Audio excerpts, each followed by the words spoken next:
Pfeiffer, Joe Pags, Randy Tobler. Talk radio made in St. Louis for St. Louis. 101.9 and 94.1 News Talk STL. Welcome home. Go in the app. Just say, Alexa, play news from Fox. In Fox News. It's the latest when you need it on demand from Fox News and Amazon Alexa.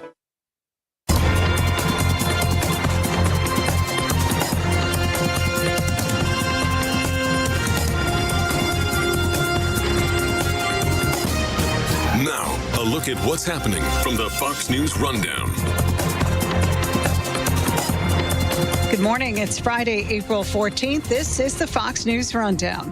The National Guardsman accused of leaking highly classified government documents is due in court later today. 21-year-old Jack Teixeira, a member of the Air National Guard, will make an initial appearance in federal court in Boston today, following his arrest yesterday at his Massachusetts home. In connection with an investigation into alleged unauthorized removal, retention, and transmission of classified national defense information. Attorney General Merrick Garland did not detail how investigators were led to Teixeira or how the 21-year-old accessed secret documents detailing Russian and Ukrainian military assessments.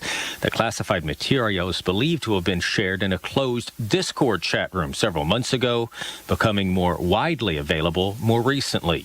Jared Halpern, Fox News. Vice President Kamala Harris will be in New York City today to speak at a civil rights conference. And the man arrested for the deadly stabbing of tech executive Bob Lee is set to be arraigned today. The DA has indicated she will ask for no bail for Nima Momeni. I'm Sue Guzman on the Fox News Rundown. This is the Fox News Rundown.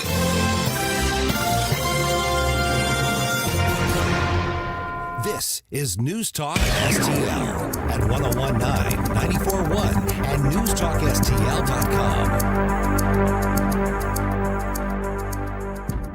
Is the path to business prosperity to find your best clients? Bongino. In other words, people with big voices like News Talk STL, and then to kick them off the platform and attack them for barely stating an opinion? Weekdays at 11. You think that's an effective business model? On News Talk STL. Hey, Colombo here for Zero Res. Get the jump on spring cleaning just like we did and get Zero Res out to your home now. Zero Res can clean basically every surface in your home, and since April is National Pet Month, it's important to remember that they don't use any harsh chemicals, so their services are safe for pets. Book now and mention the Colombo special to get 3 rooms of carpet clean starting at $119. Plus, they'll throw in a free hallway and take $75 off an air duct cleaning. Just call 314-474-2020 or book online at ZeroResSTL.com. Hey folks, Tim Jones here, excited to tell you about one of our newest clients. I've been a customer of them for years, Professional Irrigation Systems. If you're tired of dragging hoses around your yard to keep your grass alive every summer, now's the time to make your life easier. Residential irrigation installs in one day, custom designed for your property. They will enhance your curb appeal. They've also got landscape lightings, makes the architecture of your home stand out, making all your neighbors envious. Fertilization packages as well for all your lawn care needs and great financing options. ProIrrigation.com, 636-692-4441, ProIrrigation.com. Hi, I'm Jen Wallner. And I'm Rodney Wallner with the Wallner Home Selling Team at Berkshire Hathaway. Hey, Rodney, how do you sell your home for top dollar? That's easy. Call the Wallner Home Selling Team at 314-810-SOLD. What if I want a flexible commission rate? Call the Wallner Home Selling Team at 314-810-SOLD. When's the best time to sell your home? Right now. Call the Wallner Home Selling Team at 314-810-SOLD. For all your real estate needs, call the Wallner Home Selling Team at 314-810-SOLD. That's 314-810-SOLD. Hey, Tony Colombo here for Gutter Pros. When Christine and I bought our new house, we knew the gutters were an issue, and after meeting the Gutter Pros team, we knew that they were right for us. Gutter Pros is your all-in-one gutter service team that offers a variety of affordable solutions, and they even offer free estimates, so there's no cost to you to find out if they are right for your home, just like they were for ours. If you're having a problem with your gutters, contact the Gutter Pros now, because with Gutter Pros, water goes where they tell it to.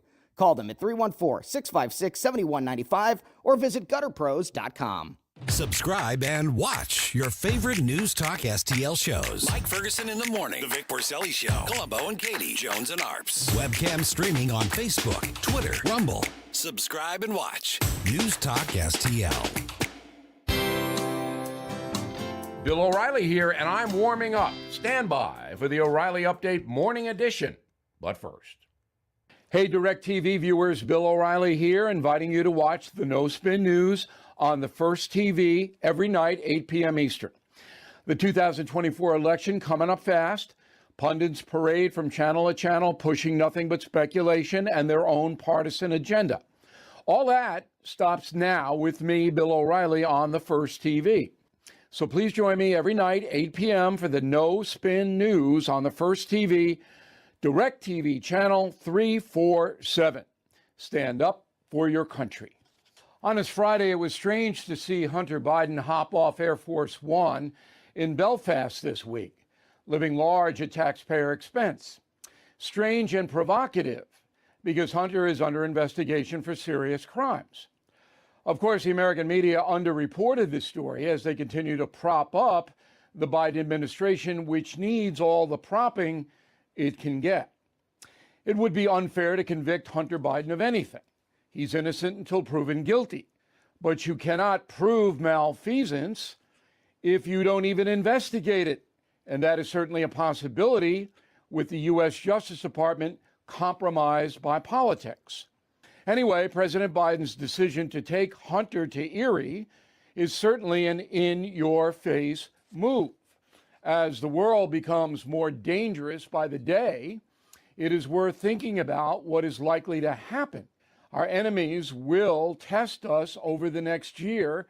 There is no question in my mind. They see a diminished president of the United States. They see a man who needs a handler, and that's why Hunter Biden went to Ireland. He is doing what Jill Biden usually does, shepherd Mr. Biden around. So Putin, Xi, the Iranian mullahs, they all see this. And again, they are going to test this country over the next year. Back after this. If you are a timeshare owner, you're probably upset that your yearly dues continue to increase. Lone Star Transfer guarantees the release of all liability to your timeshare in writing and done in a specific time frame. They're the only company you can trust, having helped more than 18,000 owners legally and permanently get out. So please call Lone Star Transfer 855-551-7066 or visit LoneStarTransfer.com. That is the Morning O'Reilly Update. More analysis later on. From the Michaels Flooring Outlet Weather Center. I'm News 4 Chief Meteorologist Steve Templeton with your First Alert forecast, and we do have a First Alert weather day for Saturday, focused mainly in the evening, late afternoon, evening hours for some strong storms. Until then, one more mild and dry day Friday as we wake up to 55 and a high of 79, partly to mostly cloudy at times, but a dry, mild day. Saturday, an isolated storm in the morning, a low of 60, but the main action will be later in the day. And during the afternoon, mild and breezy, 82 for the high. And then late afternoon, evening, we'll watch for some scattered, potentially strong to severe storms. Keep an eye on that for Saturday evening. That's the latest First Alert forecast. I'm News 4 Chief Meteorologist Steve Templeton. If you find yourself feeling out of place in the world, it's comforting to know conservative values haven't been abandoned everywhere. The far left wants to destroy conservative values in America. This is News Talk STL. Welcome home. Like and subscribe to us on Rumble. News Talk STL. Having your first cup of coffee? Mike's on his third. This is Mike Ferguson in the morning on News Talk STL. Here we are coming up to the middle of April, and we still have no deal between the White House and between House Republicans who say we've got to curtail at least some of this insane spending. They're not asking to curtail it all, just some. And the White House says no deal, just raise the debt limit. Let's borrow and spend more money. How's that working out so far? A little bit later on today, former Congresswoman Vicky Hartzler going to be on the program with us and give us her take on that and a bunch of other stuff happening in Washington, D.C. I'm Mike Ferguson. Good morning. Happy Friday to you. Thanks for making News Talk STL part of your day and your week. And you know, when I say that, not a throwaway line, I really, really appreciate that. Kimberly Gardner had she had a homework assignment due this week, and she did meet the deadline to respond to the court why she thinks she should not be thrown out of her job. We had a talk with Jane Duker about that on Thursday's program. Here's Jane's assessment of Kimberly Gardner's response and her reasoning, And also we got into the fact that state of Missouri is still trying to take back control of the city police department. How much would that change things? Here's Jane's take. Okay, let's review, shall we? Yes. Kimberly Gardner says, no, you can't remove me from office just because I'm incompetent. I mean, I'm not admitting to being incompetent, but if I were incompetent, you can't fire me for being incompetent. That's literally what she said. That's pretty much what she said. You've got that question, and then you also have the updated situation regarding the St. Louis Police Department. The bill to put that police department back under state oversight is halfway now to the governor's desk. So a lot of moving parts, a lot of changing situations happening when it comes to just keeping not just the city. Remember, this is not just about the city, but a huge part of the entire metro area safer as compared to where we're going from here. Joined now by Jane Duker. Jane, good to chat with you again. Okay, so yeah, the circuit attorney Kimberly Gardner once again gets her filing in on the extended deadline, which we noticed that when it affects her life, she can be prompt, but when things affect other people's lives, maybe not so much, obviously. But pretty much. Yeah, what do you make of her argument that says, well, I shouldn't be fired because I wasn't intentionally incompetent, and you can't prove that I was intentionally corrupt. And by the way, my staff attorneys are the ones that should be blamed for the mistakes. You shouldn't hold me accountable for it. I mean, I'm paraphrasing, and obviously I'm very, very biased. You're pretty close. But that's really what she said. Close. Yeah. No, you're pretty close, actually. And that's what's so offensive about it is, so not only is it just morally repugnant that she even puts forth such defenses, they're legally insufficient, I think. And here's why. She says, her main defense is, you can't prove that my horribleness was intentional. At some point when you do something for 7 years, it becomes intentional. I mean, she forgets that's like, you punish your child for, sneaking out or, stealing cookies, whatever it is. And you punish them over and over again, and they keep doing it. At some point, it's intentional. And so, I mean, she's been sanctioned by courts numerous times. She was sanctioned by the Missouri Bar. She was sanctioned by the Missouri Ethics Commission. I mean, at some point, your repeated continuation of the same conduct over and over again, it becomes intentional. I mean, everybody can say, well, I didn't mean to, but your conduct proves that you did. And you'd never be able to prove a criminal case, period, if you could say that, repeated conduct doesn't constitute intent to continue to do so. That's a great argument. Good morning, Jane. Gabe Pfeiffer here. Now, one thing I wanted to make sure I'm understanding correctly are the limits of the statute that the AG is working towards here. The AG Bailey is working around. I mean, the Quo Warranto standard. Yeah, exactly. Yeah. So I'm trying to understand it, and as I do currently, there's a requirement. There are certain requirements of the office that she is not positive requirements, Correct. things that you have to do, Correct. not things that you just aren't supposed to do. And she hasn't met that standard. Could you explain that a little bit more in detail? It seems like that would be a really high standard that he would have to meet. It is a high standard. It is a high standard, and it's supposed to be because you're removing somebody from office. And so, I mean, and I support the fact that it's a high standard. However, at some point, your incompetence is so bad and so willful that it's an abdication of duty. I mean, this is the deal, and her response actually confirms the problem. She has no intention of changing. She doesn't even believe she's done anything wrong. And so the idea that somehow that, this is an abdication, that it gets so bad that it's an abdication of her duties, and she has no intention of making it better. And the idea that as a lawyer, if I'm supervising another lawyer, I'm responsible for them. And this idea that we can't hold leaders to a failure of leadership of the people that they hire and refuse to train, refuse to actually explain to them what the needs of the office are, and to be able to and refusing help from all over the state when it was obvious that she needed it. This is all evidence of an intentional abdication of duties. She knows she's not doing it right. she's going to deny it. But, I mean, any fact finder is going to say, you know things are going badly. You've been told that, and you refuse to do anything differently or even admit. So why do we have elected officials if they're not responsible for the people they employ?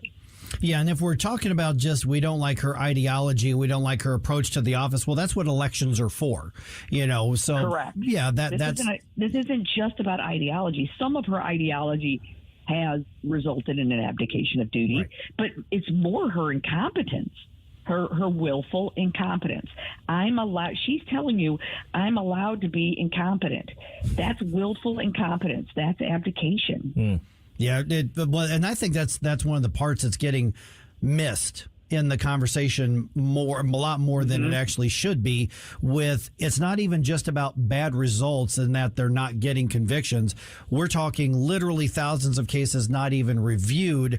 We're talking all sorts of other things that they're required to do, keeping families informed and involved in the process, things that the law says she's supposed to be doing.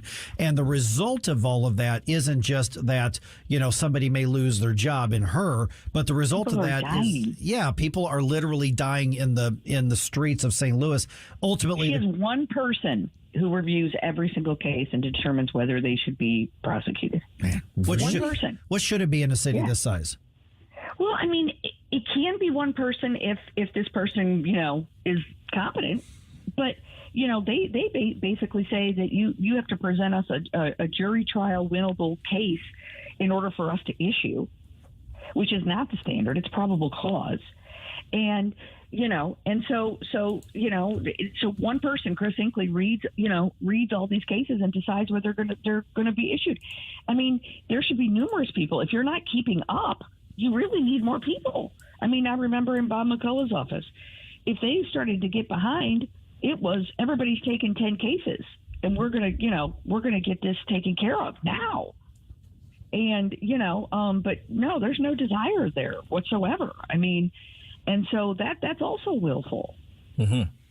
Good morning. So, I mean, look, if I'm on trial for murder, I'm not going to say, I intended to kill the guy. I'm going to say, I didn't mean to. But you know what a jury does? And you know what a fact finder does? The fact finder says, well, I'm going to look at the actual circumstances of what you did to determine your intent. Not what you say, what you believe, what you're, self-servingly going to say to believe. I'm going to say, the fact is you had a loaded gun when you went there. The fact is you had an email that says you were going to kill the guy. The fact is, you look at all the circumstances to prove that intent. And the circumstances here are replete with intentional mismanagement. Good morning, Jane Stalpontique is here. So if the efforts by the AG do not pan out, is a recall possible? And that would be a scary thought here in the city, trying to do that. And a long shot. Yeah. And a long shot. And let's say the recall does not work. Do we just have to wait until the next election then? So here's the deal. There is no recall for a prosecutor in the city of St. Louis. That's part of the problem, because trust me, that would have been started a long time ago if somebody tried. Well, the problem is there's the recall provisions in the city charter only apply to city offices. The prosecutor is actually a county office that's governed by state law. And state law does not have a recall provision for county prosecutors. Oh, wow. That's the problem there. Yeah, what's your take on David Mueller, the first candidate to say he'll run against her? I've never heard of him. How are you familiar with him? No, and it is an interesting thing, though, because he's attacking her from the left. Yeah. And he's making a very interesting argument and he's right, is that not only is she not serving the public, she's not serving defendants. Like, she claims to be this progressive prosecutor, but, this idea that somebody sits in jail for 4 years and then the day of trial she dismisses the charges because, she's not ready or whatever, or she decides that, maybe we shouldn't have charged. Well, this person has sat in jail for 4 years. You have incarcerated someone and then you end up not charging them? I mean, that's offensive. And he's right. There's many cases where people have sat in jail for years and then she dismisses on the day of trial. Well, these people have served in jail for doing nothing then. And that's wrong. So not only is she not serving the public, she's violating the rights of defendants. All right, real quick here, Jane. The bill to put police oversight, state control, back in there, and the mayor is saying, well, we just hired a new police chief. At least give him a chance to lead us out of this, and basically arguing, don't do it this year, give us another year. What's your take on her argument and where the bill is right now? Well, it was interesting because last week there was a hearing in the Senate committee, and Senator Shore asked him, the chief talked about all his plans, and they sound like valid plans, but yet he was still up there saying, we don't need state control. And Senator Shore asked him, isn't it true that everything you've just said you can do that, if not more easily, under state control than you can under local control?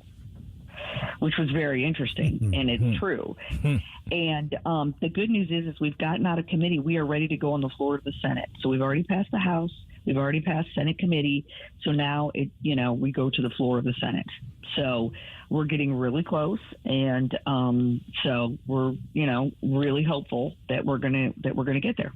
All right, and I'm going to be asking about that once it gets to the Senate as well. Jane, We've already tagged you on our Twitter account, and hopefully everybody will be following you there as well. Appreciate you coming on with the update, Jane.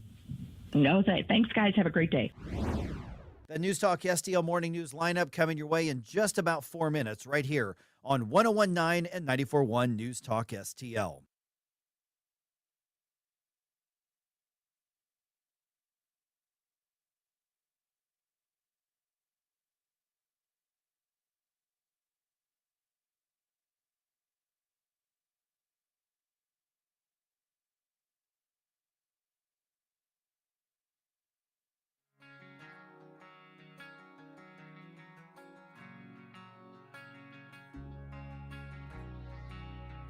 For podcast articles and more, find us on newstalkstl.com.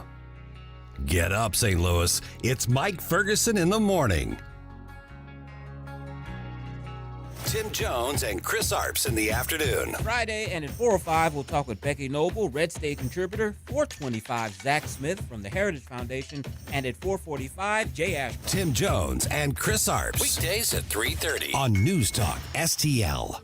News Talk STL is proud to have Doug Voss as part of our lineup every week. Doug has been a staple on St. Louis radio for many years as one of the leading financial experts in the area.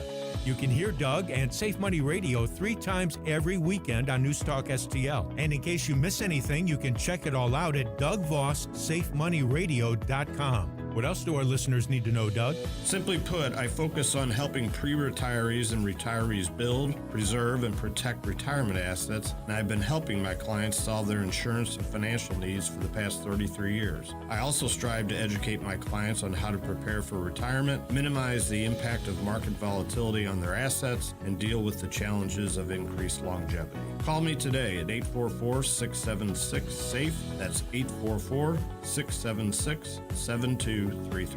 Doug Voss is a registered representative. Securities offered through DHL Securities, LLLP, member FINRA and SIPC. Tim Jones and Chris Arps in the afternoon. There are hundreds of thousands of people that are trying to come to this country illegally. This president has allowed roughly more than 1 million to come. You normally don't think of people coming to go to a place that's like a prison, to a place that is thought of as a place of injustice. Tim Jones and Chris Arps. Weekdays at 3:30 on News Talk STL. Do you own an annuity, either fixed rate, indexed, or variable? Are you paying high fees and getting low returns? If so, Annuity General would like you to have this free book to learn the pitfalls and mistakes of buying an annuity. The Annuity Do's and Don'ts for Baby Boomers contains the little-known truths about annuities, like how to help reduce your fees and increase retirement income. And it's free. That's right, free. As a bonus, we'll also throw in a free annuity rate report just for calling. We researched over 1,000 annuities and summarized rates and benefits from financially strong insurers. You get Annuity Do's and Don'ts for Baby Boomers and the Annuity Rate Report, both absolutely free for calling Annuity General today. Hurry, supplies are limited. Call now. 800-649-8619. 800-649-8619. 800-649-8619. That's 800-649-8619. Hey, so what's a great way to spread awareness that driving high is illegal everywhere? A catchy song, of course. You can run, but you can't drive high. You can run, but you can't drive high. Friendly reminder, don't drive high. If you feel different, you drive different. Brought to you by NHTSA and the Ad Council.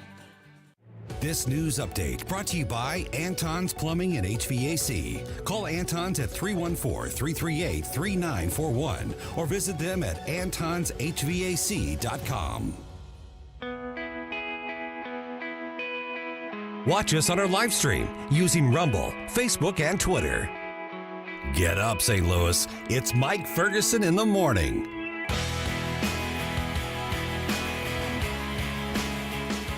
How damaging are the latest classified documents leak? An arrest has been made in that case. I've got an update here in just a second. Also, a gun control group issues a scorecard for all of the states. Now, if you respect the Constitution, this is a report card that you want to flunk. Did you ever want to flunk anything? No. Can't say that I ever have. If I were a Missouri lawmaker, I would want to flunk this one. I'll tell you what happened just ahead. And apparently we're now debating child marriage in Missouri, apparently, because that's the state of our politics these days. This is weird. All right, we'll get to all that in just a minute here. It's 5:52 right now. I'm Mike Ferguson. Got Estelle Ponticus here. There has been an arrest made regarding the latest document leak that has to do with national security documents. Townhall.com's Greg Clugston has the story. Attorney General Merrick Garland announced that 21-year-old Jack Teixeira of the Massachusetts Air National Guard was taken into custody. In connection with an investigation into alleged unauthorized removal, retention, and transmission of classified national defense information. The FBI converged at Teixeira's Massachusetts home, and heavily armed tactical agents took a man wearing a T-shirt and shorts into custody outside the property. Greg Clugston, Washington. He had recently been promoted to Airman First Class within the last year, and he worked in an intelligence unit, which is what apparently gave him access to those documents, which had to do with a variety of world situations, everything from Russia and Ukraine to China to a number of other things. We're going to be asking Paul Kurtman about that in just a little bit still. Bad situation. Oh, Department of Justice got on that pretty quickly. Yeah. Compared to everything else that they've just sloughed off. Oh, my goodness. Yeah, I'm really curious what Paul thinks about that, given both his lawmaking and military background as well. Missouri State House passes its version of the SAFE Act. That's designed to protect minors from the abuse of so-called transitioning. Now, this version from the House does not sunset and does not grandfather in children who have already been subjected to chemical and hormonal injections. The state Senate's version sunsets in 4 years and allows doctors to continue to alter kids if they've begun the, using air quotes here, treatments before the law goes into effect. Neither one is as strong as I would personally like to see, but at least this one says it should be illegal to alter and abuse and mutilate kids in the state of Missouri forever, not just for the next 4 years. Okay, a leftist gun control group issues its annual scorecard for each state. The Giffords Law Center to Prevent Gun Violence gave Illinois an A- and Missouri an F. That means Missouri respects the Second Amendment a lot more than Illinois does, and a lot more than Illinois probably ever will. Yes, indeed. So bring down the grade point average on the Giffords Law Academia course. Oh, geez. Okay. Donald Trump spent 7 hours being deposed in New York on Thursday. Now, this is part of New York Attorney General Letitia James's lawsuit against Trump. Now, this has to do with his businesses. The lawsuit claims that he and some of his family members misled banks and business partners by inflating the value of some of their assets. Donald Trump denies all the accusations, and Estelle, basically what we're told is that for 7 hours, Donald Trump apparently gave a very detailed description of how his businesses operate. Originally, he didn't want to do this deposition at all, but changed his mind for some reason and essentially wasted an entire day being deposed by Letitia James' office. Well, it probably was wasted time, but he needed to take care of it because I think he's got the law on his side. The banks didn't come after him. He paid back the loans. He paid back the interest on the loans. Didn't see the banks complaining about anything. Yeah, that is an interesting point, that this was a lawsuit initiated by the AG's office, not by anybody he did business with. Correct. Yeah. Because she's got it out for him. It's get Trump as far as she's concerned. Well, that was her campaign. Yes. I mean, that was literally a big part of her campaign platform was, I'm going to go after, anybody named Trump, basically. Yep. Same for Braggs. Yeah. Both of them. And with Letitia James, she's also gone after the NRA. And basically, if you're anywhere on the rider, you've got an R in front of your name, she's going to be hostile to you and go after you. So par for the course in the state of New York, and then with Bragg with the city of New York. Okay, Cardinals had a rough one last night. They lost to the Pirates 5-2, kind of 5-0. I'm sorry, 5-0. That's right. I'm sorry. Yeah, 5-0. Which makes it even worse. I was trying to make it better, Stel. I know you were. 5-0, man. Jordan Walker went 0 for 4, ending his hitting streak at 12 games to begin his career. Pardon me. Same two teams played tonight at Busch at 7:15. Blues wrapped up their season on a down note as well. They lost their last game of the season on the road. Final score there was 1-0, and they finished one game below 500.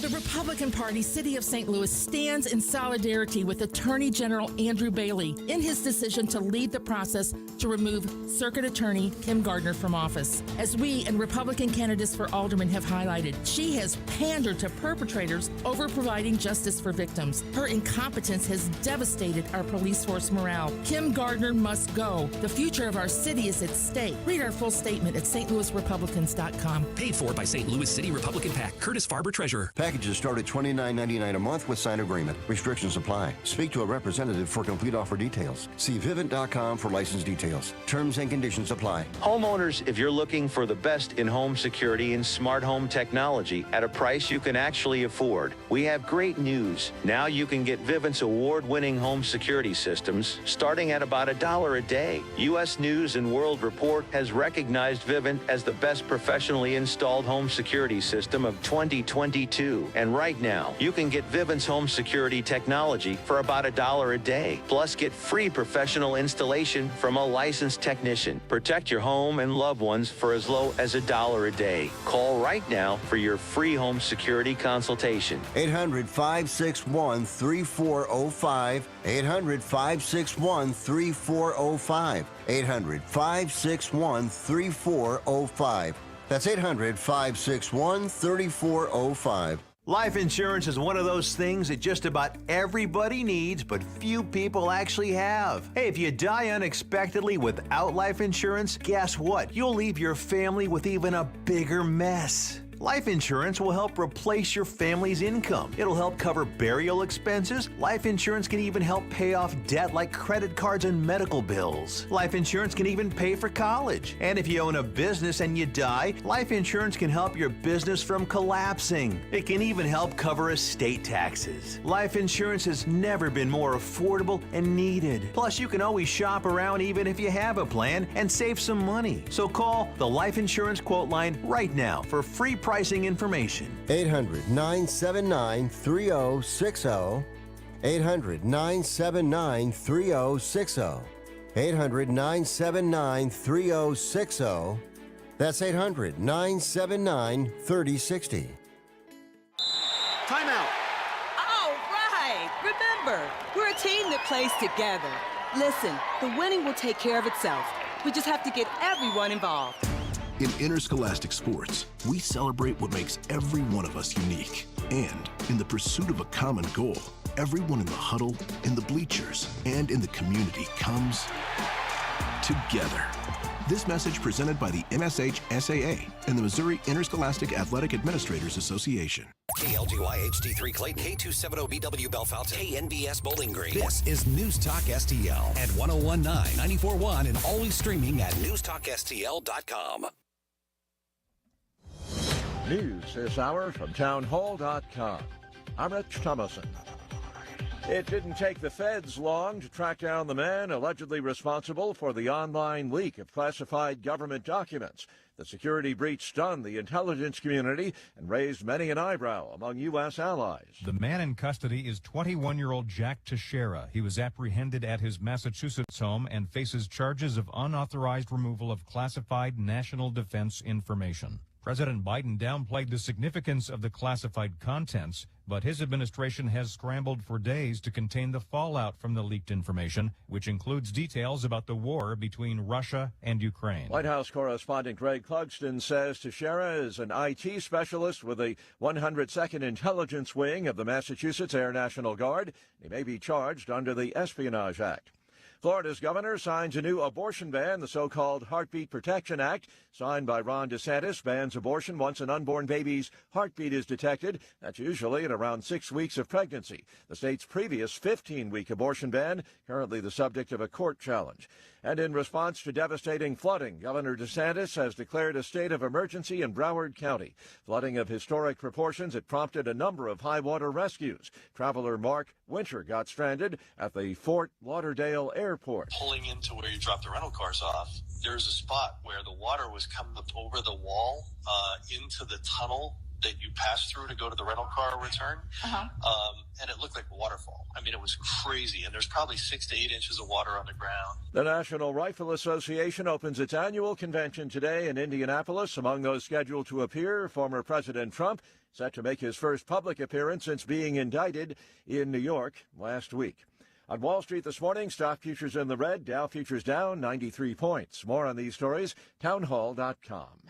Relief Factor, pain relief that's natural, pain relief that works, and pain relief that attacks the source of the pain. That's the experience of tens of thousands of Americans who are taking Relief Factor right now. See their incredible video endorsements at relieffactor.com and then order your 3-week quick starter pack for just $19.95. That's less than $1 a day. Find out if it can work for you like it works for me by ordering your 3-week quick starter pack today. relieffactor.com, relieffactor.com. Be the next success story. Angie's List is now Angie, and we've heard a lot of theories about why. I thought it was an eco move. Fewer words, less paper. No, it was so you could say it faster. No, it's to be more iconic. Must be a tech thing. But those aren't quite right. It's because now you can compare upfront prices, book a service instantly, and even get your project handled from start to finish. Sounds easy. It is, and it makes us so much more than just a list. Get started at Angie.com. That's ANGI, or download the app today. From the Michaels Flooring Outlet Weather Center. I'm News 4 Chief Meteorologist Steve Templeton with your First Alert forecast, and we do have a First Alert weather day for Saturday, focused mainly in the evening, late afternoon, evening hours for some strong storms. Until then, one more mild and dry day Friday as we wake up to 55 and a high of 79, partly to mostly cloudy at times, but a dry, mild day. Saturday, an isolated storm in the morning, a low of 60, but the main action will be later in the day. And during the afternoon, mild and breezy, 82 for the high. And then late afternoon, evening, we'll watch for some scattered, potentially strong to severe storms. Keep an eye on that for Saturday evening. That's the latest First Alert forecast. I'm News 4 Chief Meteorologist Steve Templeton. This hour of News Talk STL is brought to you by Stifel, serving investors for over 130 years. Contact your Stifel financial advisor at stifel.com. That's STIFEL.com. On Sunday, April 16th, the Cardinals host the Pirates, and that day, 25,000 fans aged 16 and older will take home a mystery nickname jersey, courtesy of Maryville University. Throughout the seasons, players with unique nicknames have left their mark, like me, the Mad Hungarian, and the Cardinals will honor some of these players with this fun mystery jersey giveaway. That's Sunday, April 16th. Get your tickets at cardinals.com. This is Paul Goldschmidt. See you at the ballpark. Sunday, April 16th is Donate Life Day at the ballpark, presented by Mid-America Transplant. That day, the Cardinals host the Pirates, and fans who purchase a special themed ticket will receive an exclusive Cardinals cap supporting organ and tissue donation. A portion of each ticket will be donated back to support Mid-America Transplant. That's Sunday, April 16th, Donate Life Day at the ballpark. For more information or to purchase tickets, visit cardinals.com/theme. This is Tyler O'Neill. Thank you for being the best fans in baseball. Welcome home to St. Louis's new choice for conservative talk. Everybody has the right to have their opinion and voice their opinion. Perfectly well said. Make sure it's clear to everyone. 101.9 and 94.1. Absolutely. News Talk STL. Mike Ferguson. It's a miracle we're not in prison. Gabe Pfeiffer. Are you kidding me? Get up! Get up! Can't you hear the alarm? Get up, St. Louis. Yeah, it's kind of a thing. Mike Ferguson in the morning on News Talk STL. Get up! Get up! This is your cousin God. Well, as you just heard in that information segment from our friends at Town Hall, an arrest is made after classified documents pertaining to both our allies and our enemies in multiple world situations. Those are leaked. People saying this comes from a Air National Guard officer in the New England region who is part of an intelligence unit. Just a few minutes here, we're going to talk to Paul Kurtman, get his take on that as well. It is 6:06 right now. I'm Mike Ferguson. Got Gabe Pfeiffer here. Got Stale Pontigas here. Also, a little bit later on here, let's talk about this in about 12, 13 minutes. You never want to get an F on a report card, right, Gabe? Oh, no. That's anathema. Never? Never. Never? Never, never. What if it's a report card that grades you on how much you support gun control? Oh, well, that would actually be a good thing. Let's just say that Illinois and Missouri's state legislatures got wildly different scores. I can only imagine. Yeah, on that report card. We'll talk about that right around 6:20 in that 6:20 segment. Also, just ahead here, as well, the St. Louis Board of Aldermen president, Megan Green, says one of her priorities for this year is an unhoused Bill of Rights. Oh, no. Yeah. Oh, we're doing this, huh? Yeah, we're doing that as well. All right, let's talk leaked documents. Pentagon leaked documents and the arrest that was made. Got Paul Kurtman, resident freedom fighter, every Saturday at noon here on News Talk STL. But also Marine, former state legislator. So, Paul, when you hear that now there's been an arrest and they're accusing an Air National Guardsman of leaking these documents, and this has a variety of things. This wasn't just about one situation. It wasn't just about Russia attacking Ukraine. It wasn't just about China. It was about allies and enemies and opponents alike. When you hear that somebody accessed this is the accusation at least. They accessed it. They leaked it. They made classified documents public. Or at least leaked them to somebody. What's your gut reaction to that as somebody who's defended our country? Good morning, guys. Yeah, my first gut reaction is clearly treason. I hope that this guy is punished to the full extent of the law, and he needs to be really careful. I mean, if we were under a state of war, under the UCMJ, this is absolutely punishable by death.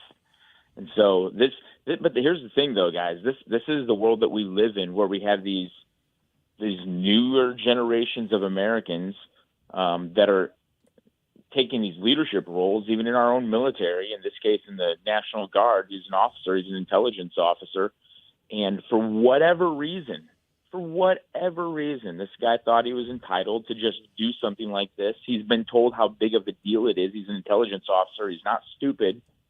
He's been through the training, the leadership training. He's been appointed by the president to be an officer, a leader of troops in the military.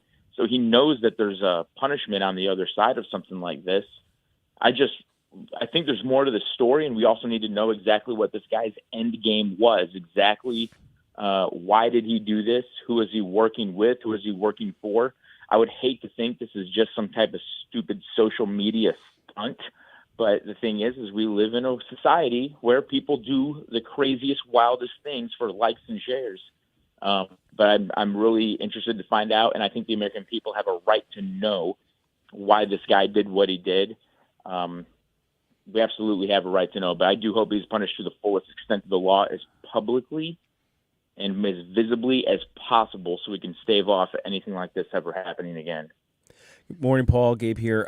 So what's interesting is while we acknowledge that what he did was wrong, the information is very, very interesting that he got. But we're seeing in the media focus on the former rather than the latter. What do you think about that? Can you explain that? Oh, sorry. That they're focusing on the leaker as opposed to the information that was leaked. Yeah, that's probably a good idea, at least on our side. I think we need to focus on who this guy was. I hope he's not made out to be a hero. This is not a Julian Assange. This is not an Edward Snowden situation. Here we are right now engaged in an armed conflict. And he wasn't talking about, like Edward Snowden released classified information that just informed the American people that our own government was spying on us. I completely understand that debate because that's a clear violation of our Constitution. But in this case, we have battle plans. We have things that ensure troop readiness, and that is directly and explicitly what he exposed. I mean, this is basically akin to Benedict Arnold handing over our battle plans to the British to help ensure that we lose an actual war.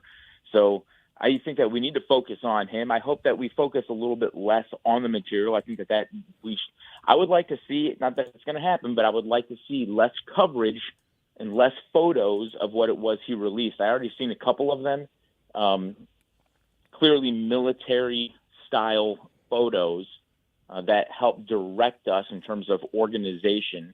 And so I don't think we should be focusing so much on exactly what he released. I'm sure that there's more that I haven't seen.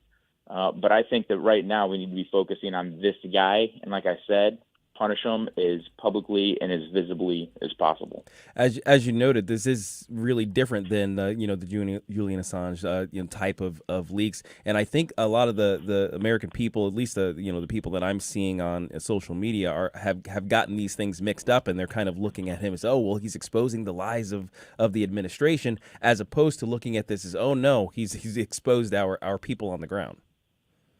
Well, yeah, and that's the thing here. There's going to be lots of lies that get exposed in something like this. There's going to be a lot of information that comes out, but he's exposing a lot of information that directly deals with our ability to be prepared for a ground war. There's a lot of information like that he's leaked out, our organization, and for all the things that we've done for Ukraine, a lot of which I'm not for. He completely compromised all of that too. Almost single-handedly assuring that the billions of dollars that we sent to Ukraine are going to be completely useless. So I am not for these types of leaks. I'm all for whistleblowers, absolutely 100%. This is not a whistleblower scenario. Good morning, Paul. Stal Ponticus here. I'm really bothered by this on all sides. Number one, it exposed all this information, most of which showed that the administration's been lying to us regarding what's going on. You have folks who lead these different departments who say, I don't know what's going on. John Kirby says, well, I don't know. Austin gets asked about it. Well, I don't know. Milley's had no comment at all, so who knows what he's doing other than looking forward to his retirement, I guess. I'm old enough to remember the Pentagon Papers, and this, to me, is kind of similar to that. I don't know if you can compare the two, if you can go that far back to the Pentagon Papers, but that was a situation with Vietnam where we found out, hey, the government's been lying to us. The government's lying to us. If this is a news flash to anybody, I would strongly suggest that they start listening to News Talk STL on a regular basis and put all the shows on a loop when you're not in town. Amen, brother. The government's absolutely lying to us. The government's always going to be lying to us. There are ways to deal with things that you think are wrong. Like if you think the government's lying about what's going on in the military, there are absolutely ways to deal with that. If at the worst case scenario, you would have to become a whistleblower. I don't think this rises to that level just yet. One thing that could have uncovered a lot of lies going on in the government is our Republican Congress that we have right now. There is so much that the people that we elect can be accountable for and hold accountable to President Biden, and they absolutely don't do it. You will never be able to convince me, nobody will ever be able to convince me that an intelligence officer in the National Guard has access to this deeply classified information that's able to compromise so much and expose so much, but the House intelligence community doesn't. I don't believe it for a second. And so I'm laying all the blame at the feet of Congress for all the lies that have yet to be uncovered, or all the lies that are being exposed by an intelligence a very low-ranking intelligence officer in the National Guard. Any of this stuff that should be coming to our knowledge, all these revelations to hold the administration accountable, all of that stuff should be coming through our House Intelligence or our Senate Intelligence committees first. So if this guy's exposing lies from the administration, then all the Republicans are culpable for this too. And so I think, though, that in a case like this, that it ought to be Congress that brings this type of accountability and exposes these lies. But I am absolutely not for a low-ranking intelligence officer, and that whether you agree with what's going on in Ukraine and the U.S.'s involvement, this no doubt and seriously will jeopardize the lives of advisors or troops or anybody that we have on the ground. And I don't believe that we ought to be promoting or entitling low-ranking officials inside the military to take it upon themselves to do this. Different situation with Edward Snowden, because he was exposing the American government for lying and spying on the American people. It was all kind of in-house. This is a different scenario now that Russia's involved in China and every one of our other enemies or opponents. All right, well, Paul, I want to get to what's coming up on your show this weekend, but real quick along those lines, here is Congressman Andy Barr. He's a Republican from Kentucky, U.S. Representatives, speaking on Fox's special report last night. The damage that this could do in terms of the credibility of the efforts of the Ukrainians to wage their resistance against the Russians is at stake. Our national security is at stake. And we need to obviously hold accountable those responsible for this leak. Pretty simple. He wasn't commenting on, in that case, where he stands on that war or anything like that, just on what you were referring to there. Yeah, and that's how I feel about it.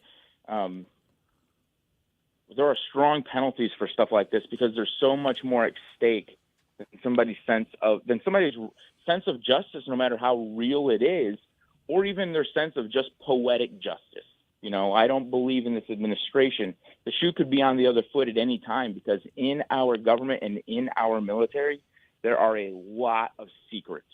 And it's not a matter of whether or not you agree with the secrets. It's a matter of whether or not you can keep the secret. Because in this case, we're talking about a conflict that exists outside the walls of the United States. And that's why it's such an incredibly different issue than, say, Edward Snowden. And it's why it's so incredibly dangerous, because when that information leaks beyond our walls, we are literally giving people information to help them tear down these walls if they want to. All right, real quick, because we're a little bit heavy here, Paul, what's coming up on Paul Kurtman's show this weekend? Oh, I'll just tell you this. Ken Williams and I are going to be giving an update on some of this woke corporatism that erupted last week. We've got a strong update that's going to kind of speak to and reinforce the whole go woke, go broke message being spread by conservatives and spearheaded by Donald Trump. All right, it is happening at noon on Saturday. Paul, appreciate you being on the show once again. All right, thanks, guys. All right, 314-912-1019, just ahead here. An unhoused Bill of Rights in St. Louis, what could that mean? And then also, Missouri flunks a report card, and I'm okay with it. I'll tell you. We don't have to go to summer school or anything? No, we do not. All right. Yes. We'll talk about that right around 6:21. Let's call it 6:21 on 101.9 and 94.1 News Talk STL.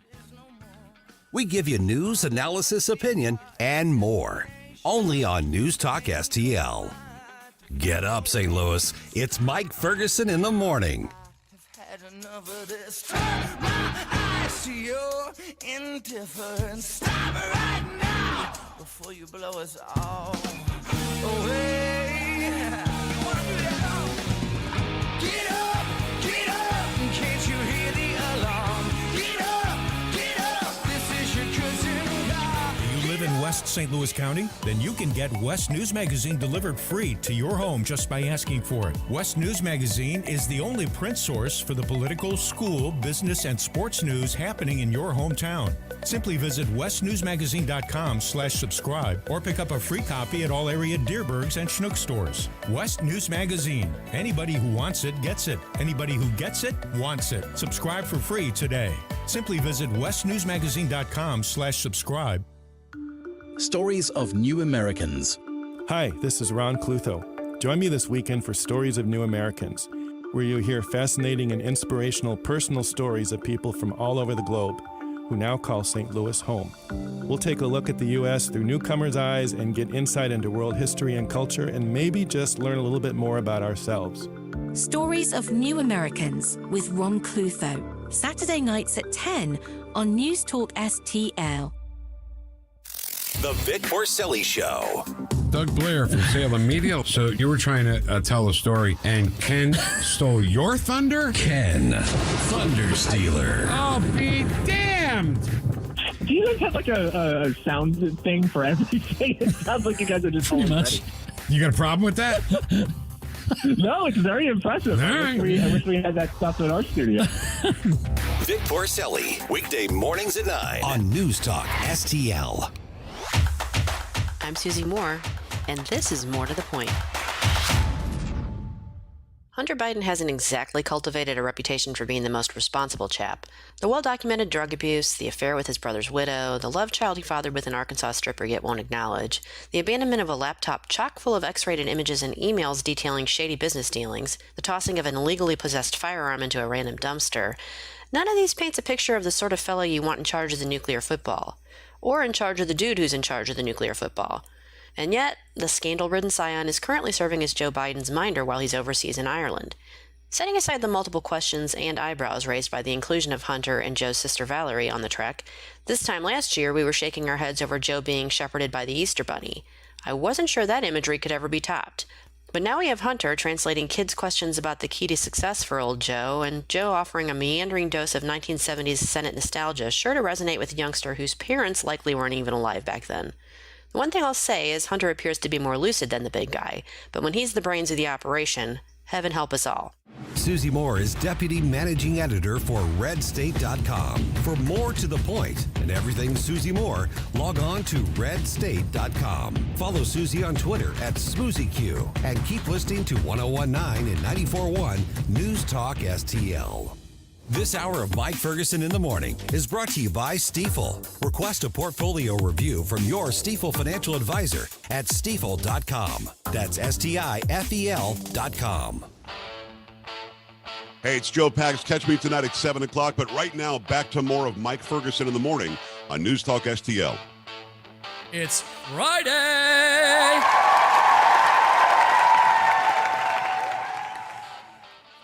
All right, the two News Talk STL states get opposite grades on a gun control report. Anybody want to guess who got what? I can't guess. Ooh, me. Nah, you just wait. Just wait. Dang it.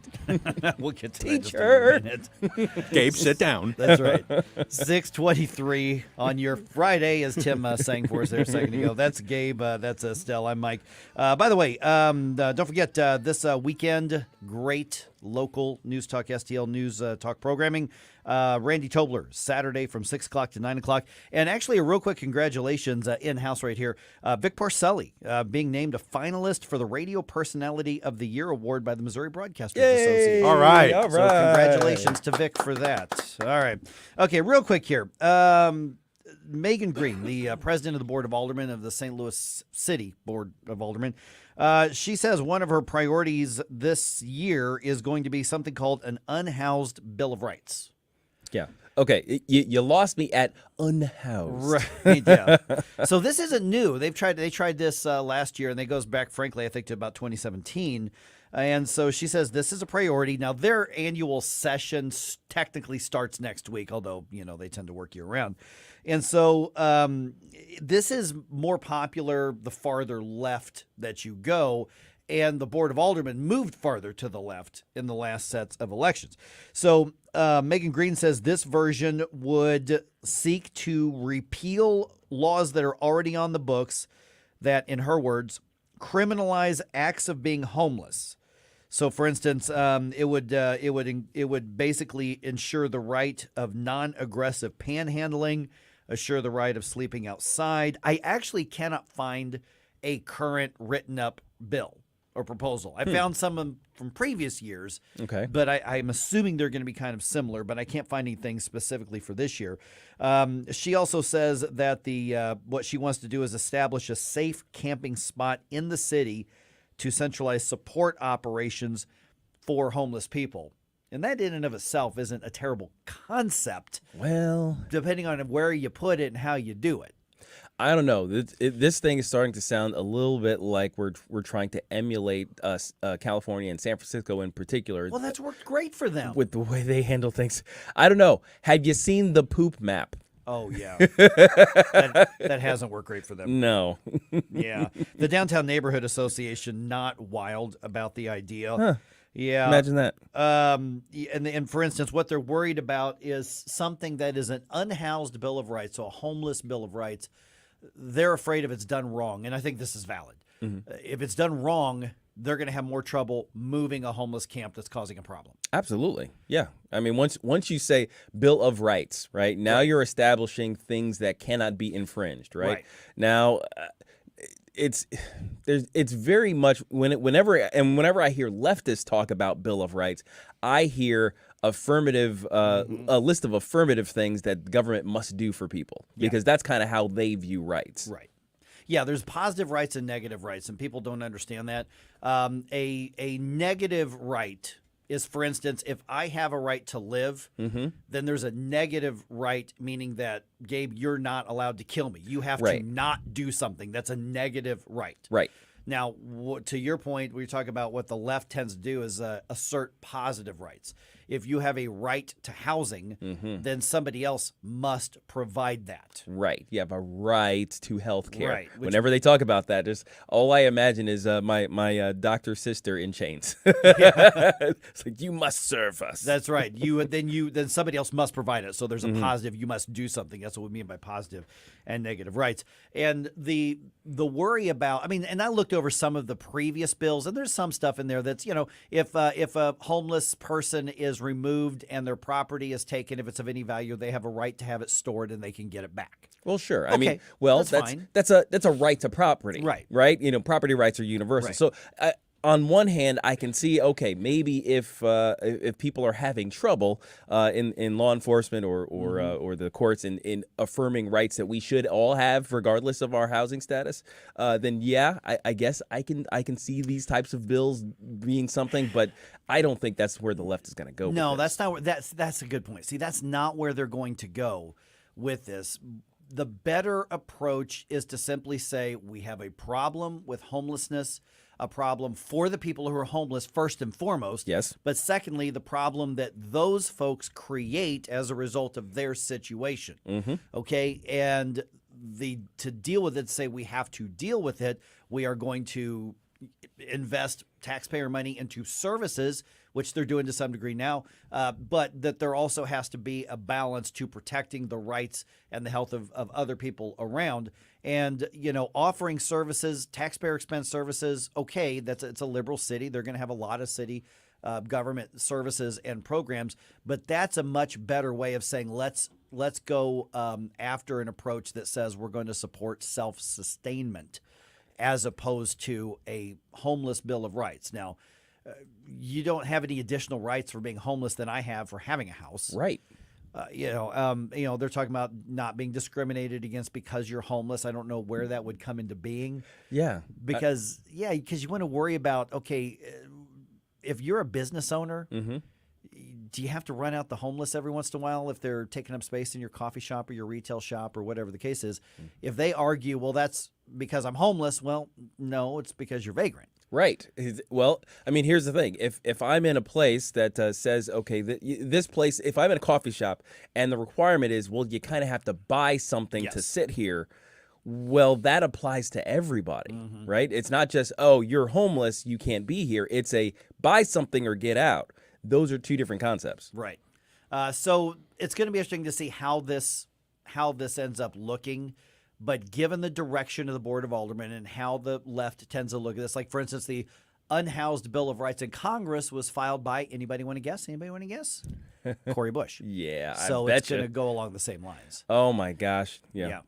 Nothing good can come of this. No. It's like, once you added Cory Bush into the mix, it's like, okay, no, not even the possible positives are on the table now. But when you say nothing good can come of it, I'm thinking nothing good on the long-term basis is going to come of it for homeless people as well. Absolutely. Yeah, yes. I mean, well, the tendency is, and we've seen this with leftist policies, and I keep saying this all the time. Leftist policies are typically self-destructive. Yeah. I mean, the most innocuous ones are ineffective, but typically leftist policies legitimately just hurt the people they are aimed at helping, or they're purportedly supposed to help. That's what happens when you have a goal of making people dependent on government and calling dependency on government the success. Yeah. That's one of the problems. All right, real quick, I know we've got an information segment coming up here.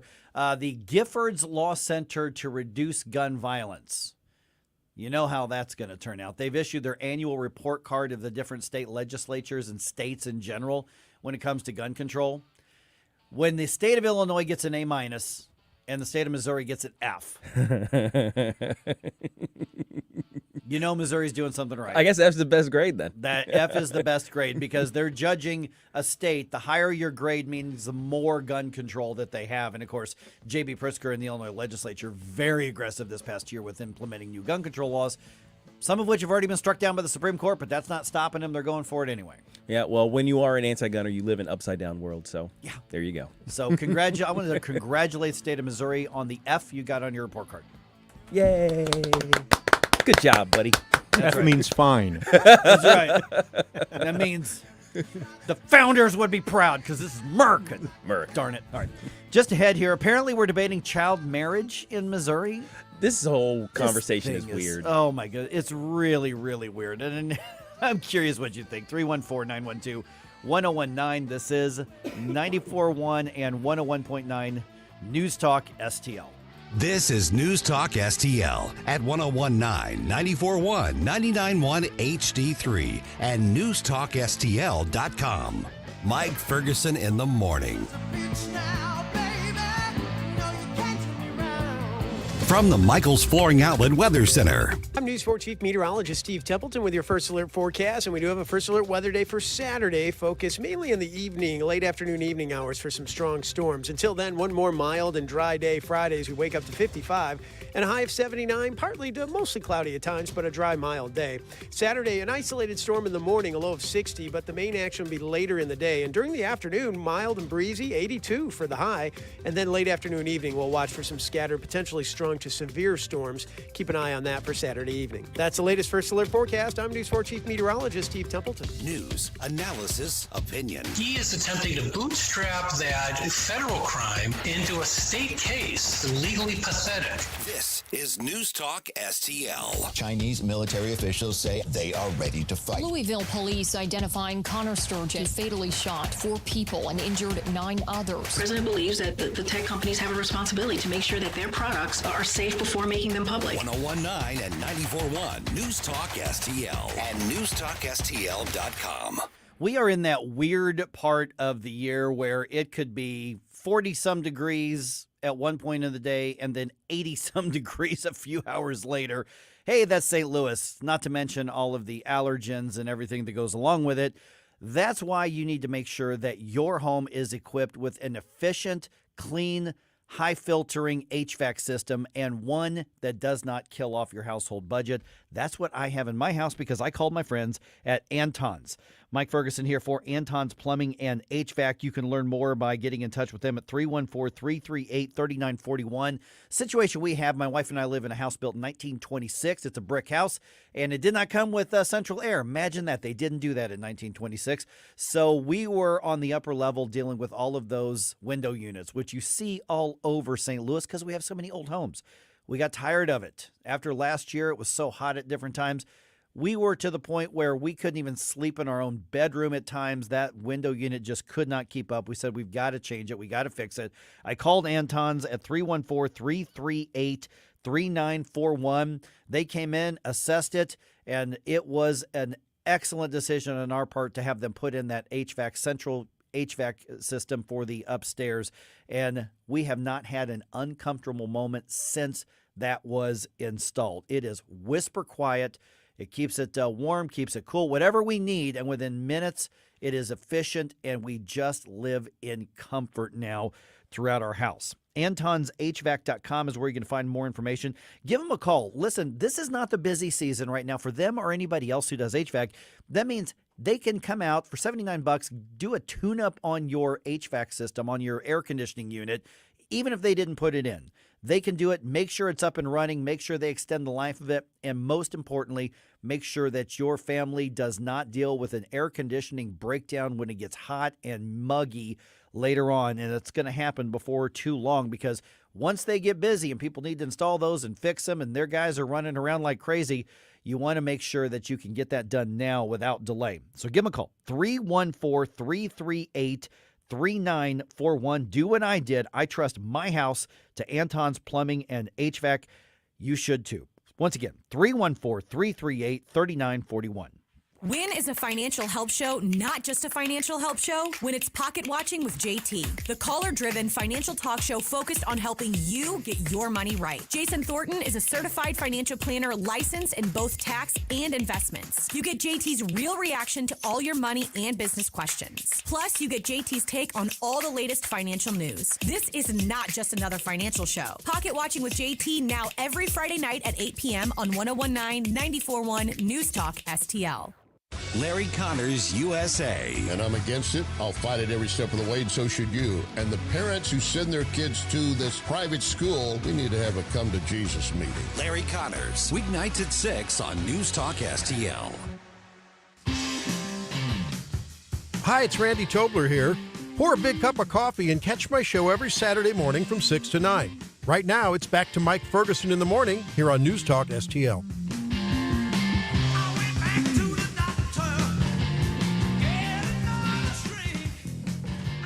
Is that The Who? It is indeed. Thought I recognized that voice. From Tommy. Yep. And The Real Me. Reason I think I recognize that is that my wife is a huge fan of Tommy. That entire album. The Who had some great stuff. Oh, some awesome tunes. Of course, over you know the what's funny is that people who are my age and younger, do you know what they know of The Who? What? That theme song to CSI. Oh, that theme song, that show, introduced an entire generation to The Who that probably had not been familiar with it. Mm-hmm. Yep, you're not wrong. Yeah. Pete Townshend, of course, he still has the hearing stuff, but he's still playing, I think. Yes, Yeah, I he believe hasn't so. retired yet. Yeah. And every time an election comes around, we hear "Won't Get Fooled Again." Yeah. As we do get fooled again. You're right. I was going to say, here's the spoiler. Oh, yes, we will. I was actually thinking about that because in 7 o'clock hour, I'm going to kind of do a thing where we kind of go around the campaign trail, and I'm trying to. There's always 2 or 3 audio clips I can find from candidates being on the campaign trail, and I got to thinking of how we talk about some candidates, and then I want to talk about this bizarre conversation that's happened in the Missouri legislature this week on child marriage of all things. Good Lord. Yeah. Is that there are some people who are just big fans of different politicians, elected officials. And even of the good ones out there and the ones that you like, can I caution everybody to not be big fans of people? Yeah. Could we just, even the ones that we maybe respect, possibly, even admire, support. But remember, they are applying for a job to be the hired help. Right. We cannot forget that. Yeah, I mean, it reminds me of another famous rock song, "Cult of Personality." Why do we get taken in so often by certain personalities? Like, oh well, I just like. I mean, basically, you're some old timey guys like, well, I just like the cut of his jib. Look, guys. They're applying for a job. Just as you said, Mike, they're applying for a job. You don't necessarily need to take a liking to them. You don't necessarily need to be giving them the would I have a beer with them test. That's kind of irrelevant to them actually performing the job well. And we need to keep that kind of stuff in mind. Now, obviously, there's some crossover in that Venn diagram. Absolutely. It's like the type of person I want in the office is probably the type of person I would have a beer with, just because certain personalities, certain traits lend itself to good job performance. But you don't make one the king of the situation over the other. You don't make anybody into a king thing. But I'm going to keep track, and we're just going to do that every once in a while because, frankly, we can, and it's Friday, and it's fun. Yeah. Okay, 6:39 right now. That's Gabe. I'm Mike. That's Stell. Let's see here. Don't forget, on demand, News Talk STL on demand. Subscribe to our podcast, please, wherever you are. there we be too. All right. How does child marriage become a point of contention in a state legislature? This silly. is so weird. It's so silly too. This happened this week in the Missouri legislature. So here's the situation. I want to put it in the right context. But then we're getting to the point where there was literally a debate over whether 12-year-olds should get married or should be allowed to get married in Missouri. It's wild how we got to this point. Oh, my goodness. But here we are. But it's kind of the silliness of politics, isn't it? Oh, my goodness. Okay, so here's what's happening is State Senator Mike Moon was testifying at a hearing from the State House when they were looking at the SAFE Act, to stop the abuse of children under the so-called, transitioning gender craziness. And so State Representative Peter Meredith from right here in St. Louis decided he was going to do a gotcha moment on Mike Moon. And Mike Moon's answer left me scratching my head more than Peter's questioning. Peter was comparing apples and oranges, and then Mike Moon made it into a story. And then I've got Mike Moon clarifying the situation. But here's how this went. And still, just so you know, this audio is really modulated. So you may want to just be aware of that here. Nothing I can do about it. That's just the audio. I've heard you talk about parents' rights to raise their kids how they want. In fact, I just double-checked. You voted no on making it illegal for kids to be married to adults at the age of 12 if their parents consented to it. You said actually that should be the law because it's the parents' right and the kids' right to decide what's best for them to be raped by an adult. Okay? Do you know any kids who have been With married marriage. at age 12? That was the law. Do you know You any voted kids- not to change it. Do you know any kids who have been married at age 12? I don't need to. I do. And guess what? They're still married. Congratulations. This is one of those situations where he had a full context of what he meant to say, and he didn't say any of it, and he got pulled into a silly conversation because he didn't challenge the premise. And this is something that everybody needs to be aware of. When a disingenuous opponent comes at you in a debate with a disingenuous question or an apples oranges comparison or things like that, don't fall for it, and especially don't just throw out the first thing that comes into your head without providing context, even if you are going to engage in this. So here's and Mike, we're going to hear from Mike Moon talking about this in just a second, Stell. So what he was arguing is Peter was arguing that Senator Moon is being hypocritical because he voted against raising the minimum age to get married even with parental consent in the state, and saying, well, you don't want children getting this gender-affirming care as minors, even with their parental consent, but you would allow a 12-year-old to get married. By the way, the law didn't have anything to do with no correlation with not with that or to adults raping children. Right? That was literally two 12-year-olds who got married. But it was but Mike Moon goes, I know somebody who got married at 12. They're still married. What? I mean, it's like, yay, our 10-year graduation. We got to put off the party because we're both graduating college now. Those are the things that I'm like, oh. It feels like foot and mouth disease. Oh, my goodness. Now, you've got a clip from his clarification that includes the full story on that whole thing, right? Yeah. So here's Senator Mike Moon. He goes on Twitter and he does these videos called Setting the Record Straight because Mike Moon gets attacked a lot. Yeah. He gets attacked a lot. And I would say 90% of the time it's the apples to oranges unfair comparison. Then there's the other part where things like, saying that it's okay in some cases for 12-year-olds to get married legally. And here's just a clip of it. It's about 3.5-minute clip or 3.5-minute video. I clipped about 50 seconds of it. The vote mentioned was referring to House Bill 1630. This bill intended to raise the age at which minors could legally marry from age 15 to 17. As I contemplated the bill, I was reminded of a couple I'd met years before. When this couple was in their teens, actually preteens, they took actions that resulted in the girl becoming pregnant.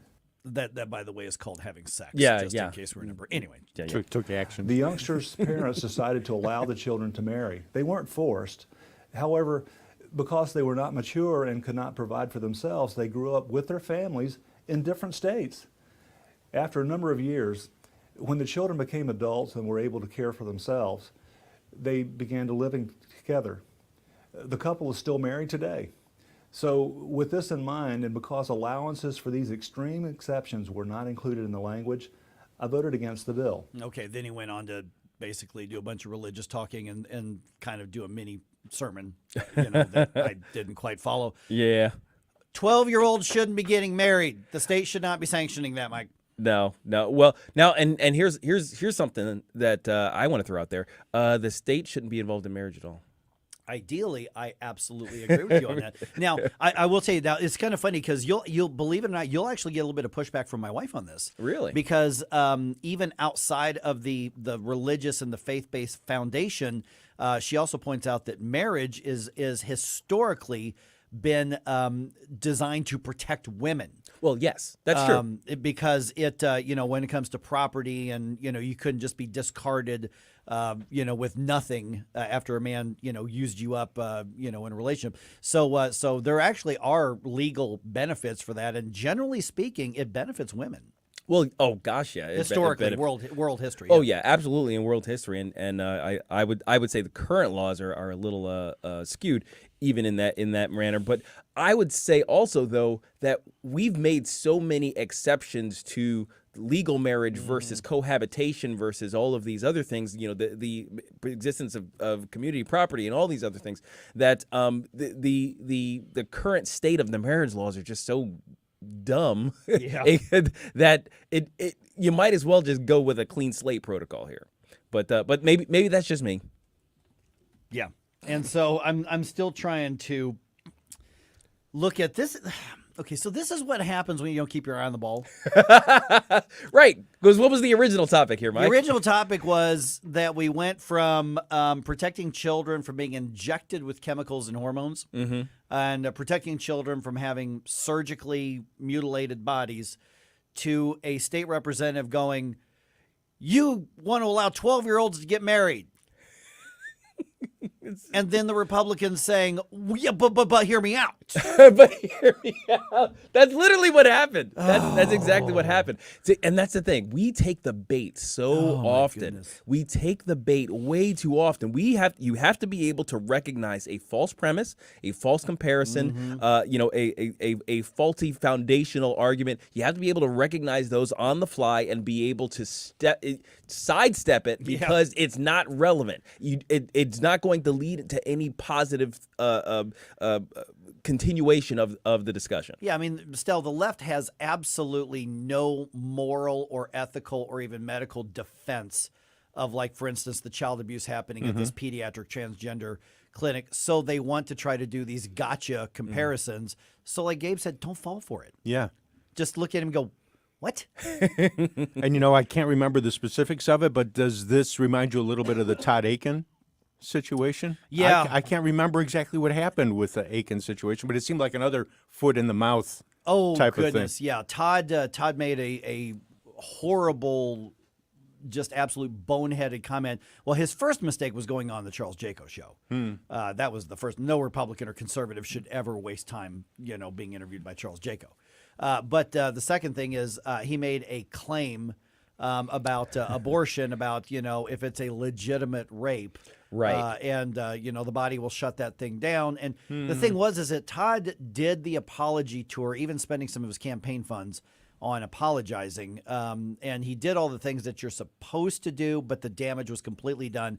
I actually looked up, and there's a website called johncombest.com, and John runs that every day. He does headlines of news from around the state. And what happened is every single day since that interview aired, every day between then and Election Day, that was in the headlines around the state. Of course. And it was always in quotes, legitimate rape, every single day. Now, I'm not blaming the media for that other than they hyper-focused on one aspect of the campaign between him and Claire McCaskill. But I do, Todd should have known better. Yes, definitely. And Todd was a very good congressman, very conservative, represented the St. Louis area very, very well. But that's what happened. So I guess, Mike Moon's run for Congress before. He lost to Eric Burleson in the primary. So maybe don't talk about defending child marriage in any way, shape, or form. It's like you're stepping into quicksand. Yeah. And you're stuck and you keep going down. Yes, that's exactly what happens. Don't take the bait. No. All right, just ahead here. Are we losing basic etiquette? Yes. etiquette. Well, do we even can we say we're losing? Because it feels like we've lost it completely. Okay, fair question. Fair question. Interesting set of surveys that were out, and it seems to indicate that fewer and fewer people value just those basic polite things that we typically do for each other and complete strangers. I'll explain it right around 6:51 on 101.9 and 94.1 News Talk STL. By the way, I looked up The Real Me. It's from Quadrophenia. The other rock opera, The Real Me, from The Who, is actually from The Who's Quadrophenia Okay. album, which was sort of the follow-up to Tommy, but different. Got it. Okay. I just wanted to clarify No that. pinballs? Yeah, Pinball Wizard. Yeah. Oh, golly, another great tune. Yeah. News, analysis, opinion. Thank you very, very much. News Talk STL. Hey guys, Ken Kruger. I've gotten to know these guys really well over the last few years. Yes, St. Louis Bath and Renovation. They're the most trusted name in bathroom remodelers in the St. Louis area. In fact, if you need bathroom repairs, complete bathroom remodeling, or handyman services, call St. Louis Bath and Renovation at 314-477-6476 or email Rob at stlbr.com. That's St. Louis Bath and Renovation.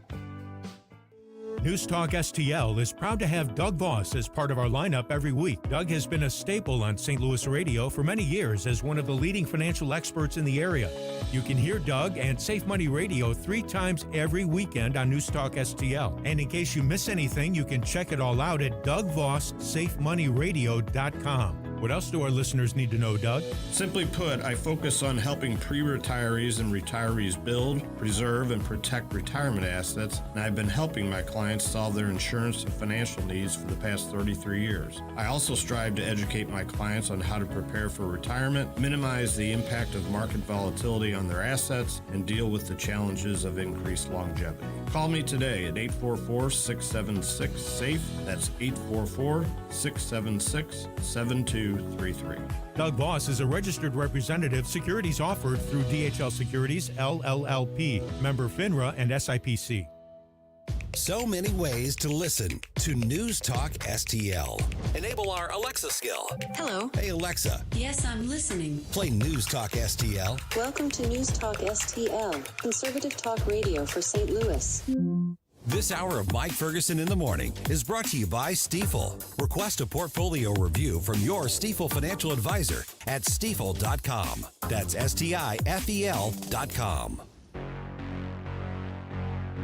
Hi, it's Dan Bongino here, and I'm proud to be on News Talk STL every weekday from 11 to 2. Right now, you're listening to Mike Ferguson in the Morning.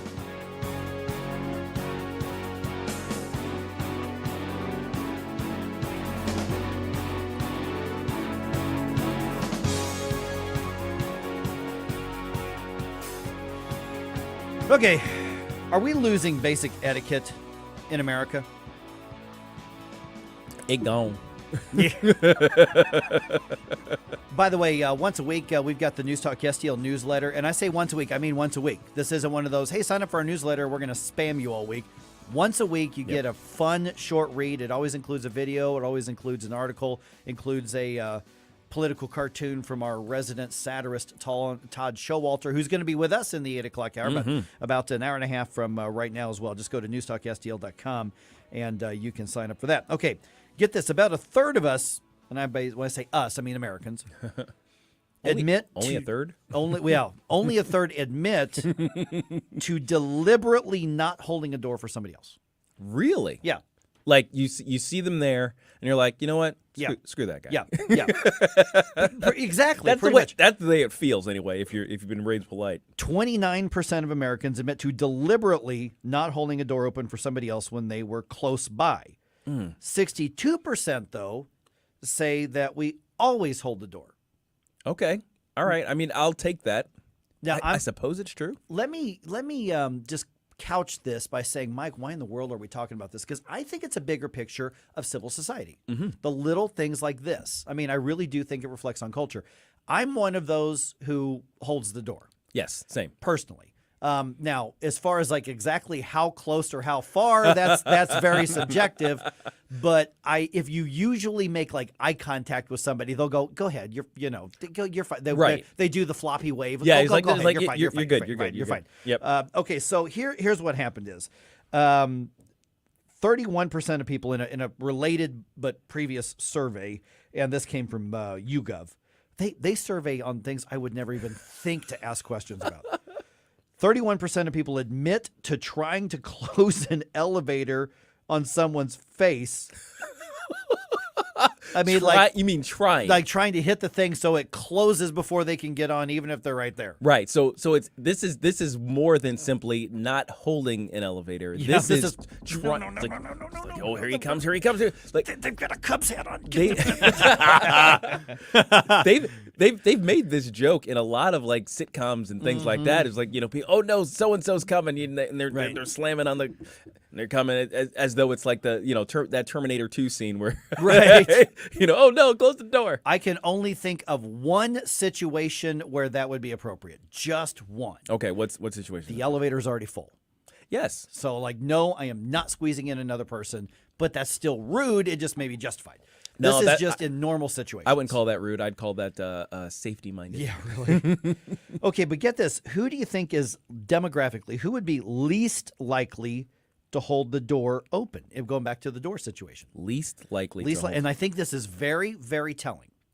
Least likely. Okay, so we're talking about the demographic of people who kind of don't care about the people coming up behind them. Or knowingly don't care. Don't care. Actively don't care. Well, I mean, if we're talking about a political demographic, I'm thinking the list. No. Okay.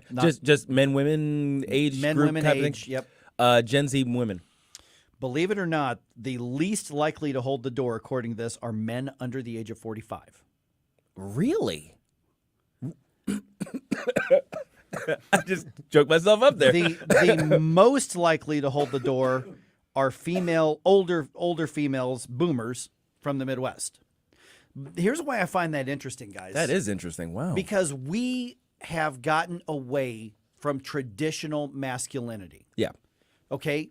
Chivalry. We were all reared, guys, I'm assuming, because I don't know how your parents reared you, but I'm assuming based on how you all act that you were reared to be a gentleman. Absolutely. That somebody's come in, whether it's a lady or anybody else, you hold the door open.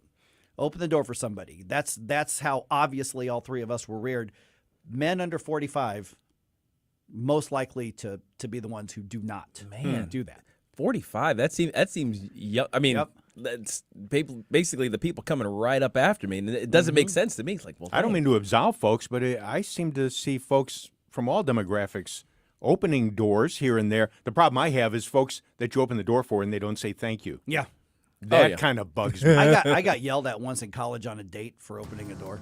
Oh, gosh. No, because like she's a woman. She doesn't need a man to do something for her. I'm like, okay, she didn't mind me paying for dinner. This is why I guess Gen Z women. Yeah. SFYI. So I got yelled at. This was in the early 90s. A guy got yelled at by like a feminist in training. And I don't know where she is now, but she's not Mrs. Ferguson. I can tell you that. Chivalry's dead. Women killed it.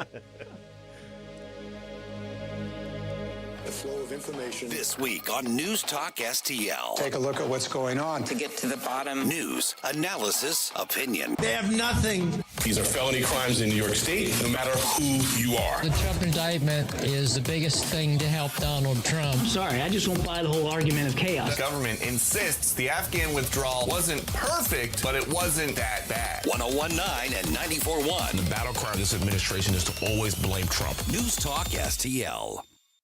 Hi, my name is Sherry McCants, and I am a certified nutrition coach with LifeWave. The number one indicator of wellness is directly correlated to the number of adult stem cells in the bloodstream.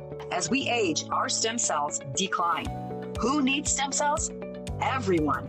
Contact me today for a free consultation at 515-208-6312. 515-208-6312. iHelp is the immigrant home English learning program here in St. Louis that helps empower immigrant families by providing individualized, in-home English language education and tools for the effective navigation of our community. iHelp connects volunteer teachers with adult immigrant and refugee learners in our community to develop English and life skills. To learn more or to volunteer as a tutor, visit ihelpstl.org. That's ihelpstl.org.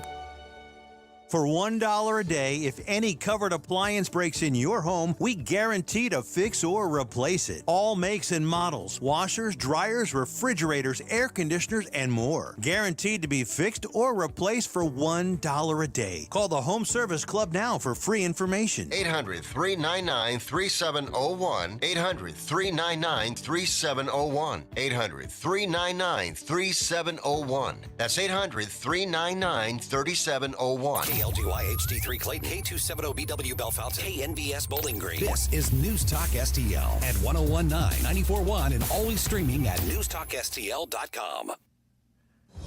News this hour from townhall.com. I'm Rich Thomason. They think they have their man. Federal agents arresting a member of the Massachusetts Air National Guard for allegedly leaking highly sensitive government documents online. Arrested at his family's home, 21-year-old IT specialist Jack Teixeira. He may be charged under the Espionage Act. The security breach went undetected by U.S. intelligence for weeks, and lawmakers from both parties want to know how that could happen.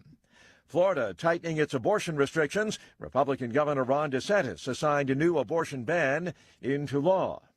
The GOP-controlled Florida legislature has already banned abortions after 15 weeks. This new measure further closes the window to just 6. Governor Ron DeSantis indicates that he supports it, just as he did the previous ban last April. Provide protections for unborn children from abortion. There is a court challenge to the 15-week abortion ban, which added Florida to the list of southern states working to outlaw the procedure. Florida's bill does allow exemptions for the mother's life and cases of rape or incest. I'm Jackie Quinn. The Justice Department plans to ask the Supreme Court for an emergency order putting any abortion pill restrictions on hold. A federal appeals court ruled that the abortion pill mifepristone can still be used for now, but upheld certain restrictions. For example, the court reduced the period of pregnancy when the drug can be taken and said it could not be dispensed by mail. In response, the Justice Department said it will ask the U.S. Supreme Court to intervene.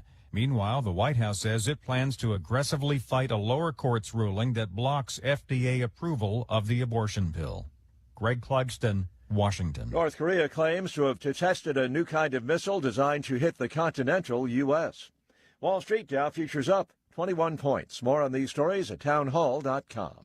Dennis Prager here. Sue and I mean it when we say dogs are part of our family. We love Otto and Snoopy so much, and there's nothing like their loyal companionship. So we provide them with Rough Greens, R-U-F-F, because we want them to feel healthy and be with us as long as possible. I know Charlie Kirk feels the same way. The Pragers and I couldn't agree more. I rely on my trusted furry friend, Mr. Briggs, who's an absolute machine, and he relies on me to provide what's best for him. Naturopathic Dr. Dennis Black has packed Rough Greens, not a dog food, but a supplement full of vitamins, minerals, digestive enzymes, and omega oils that Mr. Briggs absolutely needs and loves. Trying Rough Greens for your dog just makes sense. Greetings, Naturopathic Dr. Dennis Black here. I'm honored that the Pragers and Charlie trust their dog's health to Rough Green. I'm so confident that Rough Greens can help your dog too that I'm offering you a free Jumpstart trial bag. Just cover the shipping. Yes, dog food is dead food, but it doesn't have to be. Go to ruffgreens.com. 5. From the Michaels Flooring Outlet Weather Center. I'm News 4 Chief Meteorologist Steve Templeton with your First Alert forecast, and we do have a First Alert weather day for Saturday, focused mainly in the evening, late afternoon, evening hours for some strong storms. Until then, one more mild and dry day Friday as we wake up to 55 and a high of 79, partly to mostly cloudy at times, but a dry, mild day.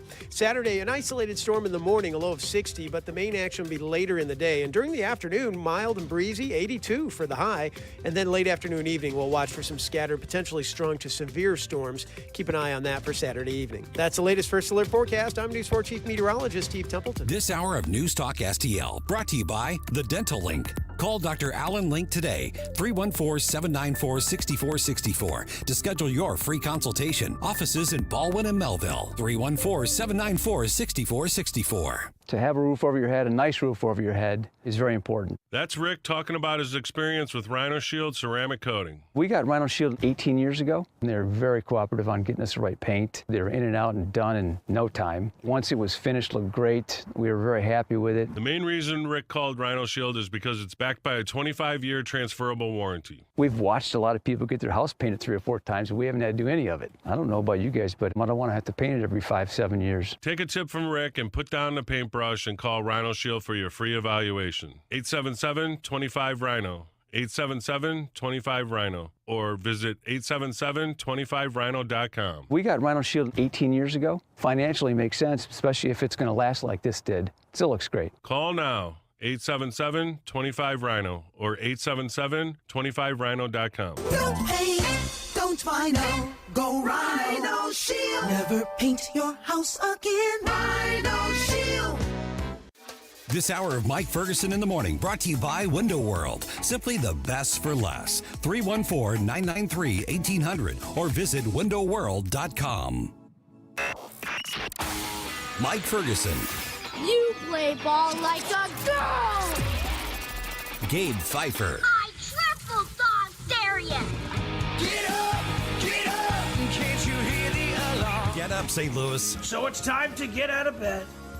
Pour yourself the greatest cup of Kofifi the world has ever seen. Rise up with one voice, drain the swamp, and take back our country. Today's the day we're going to do it, and it's time to do it right now, believe me. Mike Ferguson in the Morning on News Talk STL. Get up! This is your cousin Rob. It's Friday! How about this for a downer after Tim Jones sings it's Friday? Is DEI being used in Missouri's state government in a Republican-run state? Is that actually happening? What's the answer? Yes, no. We're going to find out here in just a second. 7:06 right now. I'm Mike Ferguson. Got Gabe Pfeiffer here. Got Stel Ponticus here. Don't forget, News Talk STL is still your top news and talk station all through the weekend. The Paul Kurtman Show airs Saturday at noon right here on 101.9 and 94.1 News Talk STL. Okay, a lot of moving parts happening in Missouri. Gabe, you were just telling me that Missouri is trending. Is that on Twitter? Where's that? Yeah, on Twitter, it's trending for some reason. I think it's a bit of a combination, and as best as I can tell, I mean, between the top and the latest is a bit of a difference. But there's the child bride debacle, which we discussed earlier. The Jerry Lee Lewis story. Yes. Yeah. And then, of course, this discussion about quote unquote gender affirming care, right? And all of the ins and outs on that, including the AG's emergency orders as well as the pending legislation. Let's start right there. We're joined now by former state senator Dr. Bob Onder. Bob, good to have you back on the program. Good morning to you. The state house passes a version of the SAFE Act. There are some differences with the state Senate's version. The state house version, to me, Bob, and maybe you disagree, looks like it's a little bit better, but I'm not blown away by either one. What's your take on the update on that situation? Because local media, local TV stations and newspapers, they're acting like lawmakers are going through people's closets and trying to drag kids out of their houses or something. It's just insane. Yeah, well, thanks for having me back. Well, as you know, about 3 weeks ago, the Missouri Senate passed a version of the SAFE Act, Senator Mike Moon's Senate Bill 49. But unfortunately, Rhino leadership forced Senator Moon to take a couple of enormous, I'll say, compromises or accept some enormous loopholes to the SAFE Act, one of which was to sunset the bill after 4 years. In other words, after 4 years, I guess kids won't need to be protected anymore from poisoning or mutilation. And the other aspect of it was quote, grandfathering in anyone who's already on these poisons, these chemical castrating drugs and cross-sex hormones. So in other words, if you're poisoning a kid, you get to keep poisoning the kid. So those were enormous loopholes that need to be fixed in the Senate version of the bill. The House bill was better. I haven't looked at it in quite the detail. I have the Senate version. I didn't see either of those loopholes in the House version of the SAFE Act. And Bob, just so you know, we've declared that it's not grandfathering in the kids who are already being abused. It's grand-they-theming in. Yeah, it is. It is. And let me say something about that, because I've seen some people come to my my social media and say, well, you can't just cut these kids off cold turkey. Hey, if you need to taper over a month or two, that's fine. But you can. For instance, all these low T clinics that are all over the place. If a man on taking testosterone develops liver disease or has a heart attack, you stop it cold turkey, if you will. If a woman on estrogens gets a blood clot, you stop it quote cold turkey. So once again, the left making up medical so-called facts to support their opinion, pretend we're dumb, we don't know what we're talking about. No, they're poisoning kids. They are subjecting these kids to irreversible damage to their bones, to their muscle structure, the girls to their voice, to their bone density. They're all going to get osteoporosis. It's really horrible. There's no reason you should write these big loopholes, and it was just done on behalf of the WashU lobbyist who asked Senate leadership to do it. Good morning, Dr. Bob. Changing gears just a little bit, I wanted to talk about the status of the Medicaid expansion. That's kind of going in an interesting direction right now, isn't it? Yeah, in 2010, when the Obama administration got the Obamacare, the so-called Affordable Care Act, passed, one thing that Republican states resisted very strenuously all the way to the Supreme Court was Obamacare Medicaid expansion. Look, the 90% of the problems we have in healthcare today are because of the third-party reimbursement system and especially the government takeover of healthcare over decades. So this year, the Senate considered not Obamacare Medicaid expansion, but Biden Care Medicaid expansion. Senate Bill 45, Senator Lane Gannon, who represents part of Jefferson County, and the Senate passed it. Now they did put on it a pro-life amendment that said you don't get a year of free Medicaid after having an abortion. That is something that the Biden administration intends. It's very clear from the Texas case, but they still dramatically expanded Medicaid. Also this session, the Senate passed a dramatic expansion of food stamps and TANF welfare checks, Senate Bill 82, Senator Coleman's bill. No work requirements on either the Medicaid expansion bill, the food stamp expansion bill, or the TANF expansion. I don't know, guys. I mean, with Republicans like these, I don't know who needs Democrats. Well, okay. Hey, Dr. Bob, it's Stell here in the studio. I got to ask you a quick question because we got problems with three-letter divisions on the federal level with FBI and CIA. And, on the state level, we seem to have problems with ESG and DEI. We got three-letter stuff going on everywhere. We do. Is there something going on in Missouri that you would like to discuss regarding ESG and DEI? Yeah, something really big happened. The Missouri House of Representatives, and all budget bills originate in the House. The House of Representatives adopted Representative Doug Ritchie's amendment to each of the budget bills, banning the expenditure of state funds, that means your tax dollars and mine, for DEI programs, diversity, equity, inclusion programs. Now, there are already a broad range of state and federal laws prohibiting discrimination on the basis of race or sex or national origin, religion in hiring. So that's not the issue here at all. The question is whether state funds should be expended to hire these propagandists who come into state government and tell people that they're racist and that they're horrible people and really indoctrinate them in the latest left-wing orthodoxy. So the House overwhelmingly passed that amendment to every bill.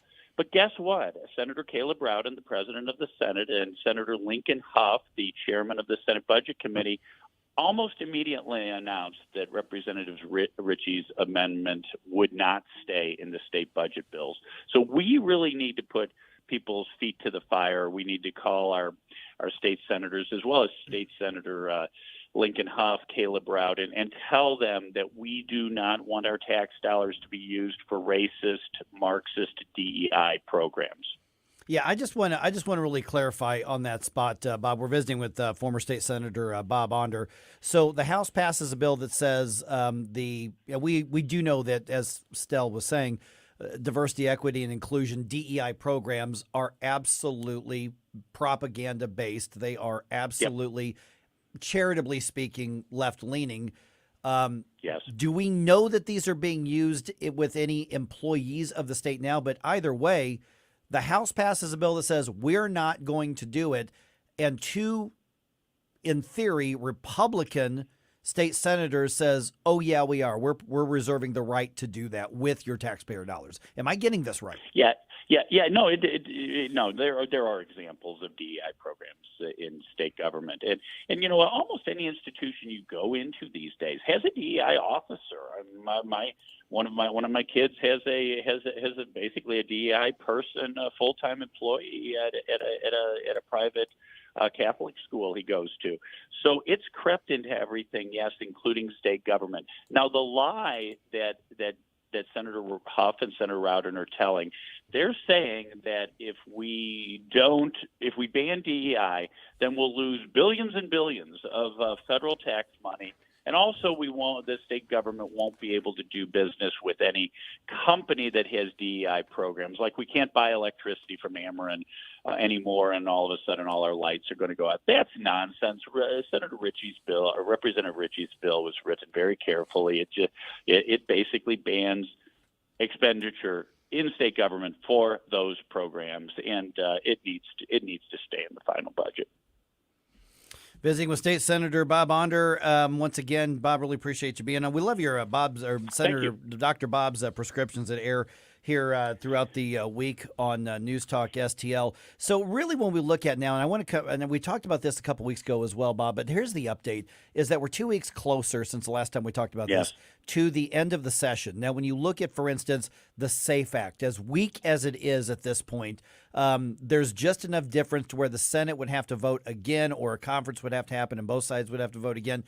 At what point do we start seriously looking at people like Caleb Rowden, Lincoln Huff, and some of the others looking at the end of the session and running out the clock as the tactic to prevent these good conservative moral approaches? And of course, the SAFE Act, I think, falls way, way, way short of what it should be doing. But at what point do we say they're going to run out the clock? When I played basketball back in the day, they called it four corners out there. They're going to run it out and then say, gee, I really tried to protect kids, but gosh darn it, those conservatives just were too hardcore and we just couldn't do it.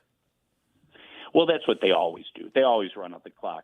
Remember, Missouri has one of the longest legislative sessions in the entire country. And every year, though, the rhinos, we just didn't get time. We just, conservatives did this or that, and it's all their fault that we didn't do these things. Look, Florida, Texas, Tennessee, South Dakota, on and on and on.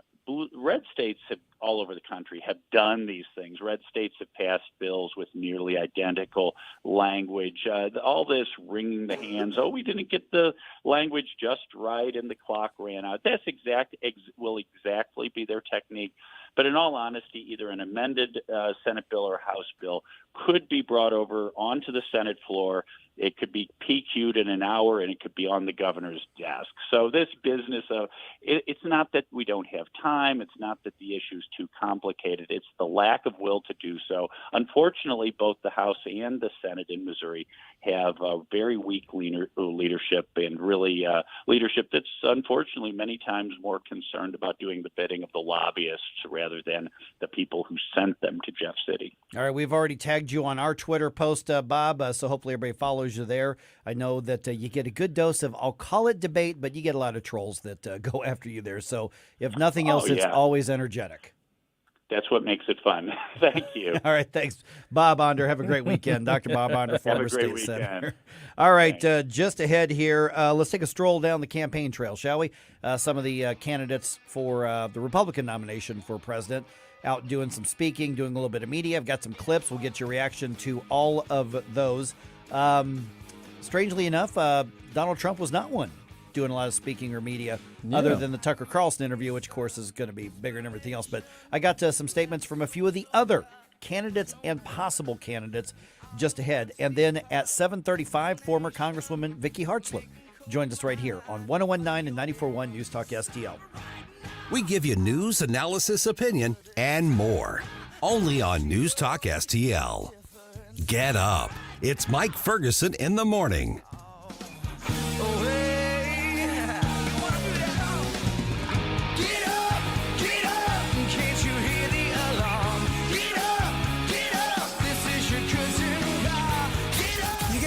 With this, like they've done this before. Bongino. We had the IRS targeting case where they actually admitted to it. I love when lefties try to pretend that didn't happen. The targeting of the Tea Party and conservative groups. Weekdays at 11 on News Talk STL. Michael's Flooring Outlet is a locally owned and operated family business for more than 28 years, featuring exclusive products, unbeatable prices, and expert installation. You can choose from a wide variety of flooring options, including carpet, hardwood, laminate, ceramic tile, luxury vinyl, natural stone, plus many other options. And you'll gain a peace of mind knowing that your flooring and carpet installation will be done right the first time when you hire the experts at Michael's. You can shop in-store at one of their 3 convenient locations or shop from home online. Check out everything Michael's Flooring has to offer at igotfloored.com. Hey, Columbo here for Zero Res. Get the jump on spring cleaning just like we did and get Zero Res out to your home now. Zero Res can clean basically every surface in your home, and since April is National Pet Month, it's important to remember that they don't use any harsh chemicals, so their services are safe for pets. Book now and mention the Columbo special to get 3 rooms of carpet clean starting at $119, plus they'll throw in a free hallway and take $75 off an air duct cleaning. Just call 314-474-2020 or book online at ZeroResSTL.com. The Republican Party, City of St. Louis, stands in solidarity with Attorney General Andrew Bailey in his decision to lead the process to remove Circuit Attorney Kim Gardner from office. As we and Republican candidates for alderman have highlighted, she has pandered to perpetrators over providing justice for victims. Her incompetence has devastated our police force morale. Kim Gardner must go. The future of our city is at stake. Read our full statement at stlouisrepublicans.com. Paid for by St. Louis City Republican PAC. Curtis Farber, Treasurer. Home is where the heart is, but it's also where the money is too. If you want to make the most of your home, whether you're buying, selling, or staying put, tune into HomeWise, the financial talk show that gives you the real deal on home ownership. HomeWise tells you the secrets that banks, realtors, and contractors don't want you to know, and shows you how to save thousands of dollars on your mortgage, insurance, repairs, and maintenance. HomeWise, how to get the most out of every dollar you put into your home. Sunday mornings at 9 on News Talk STL. Fox News commentary. WNBA player and former Russian detainee Brittany Griner has a new book coming out, and I hope it's all about how much she loves America. I'm Tommy Lahren. More next. Democrats just want to win the next election, and they're trying to do it with ceaseless money printing. Hi, Stephen K. Bannon. It is critical to protect your retirement right now with a gold IRA from Birch Gold Group. To learn more, get a free info kit on gold IRAs by texting the word SHELTER to 989898. There's nothing to buy and no obligation at all. Text the word SHELTER to 989898 to get a free info kit on gold. Paid for by Birch Gold Group.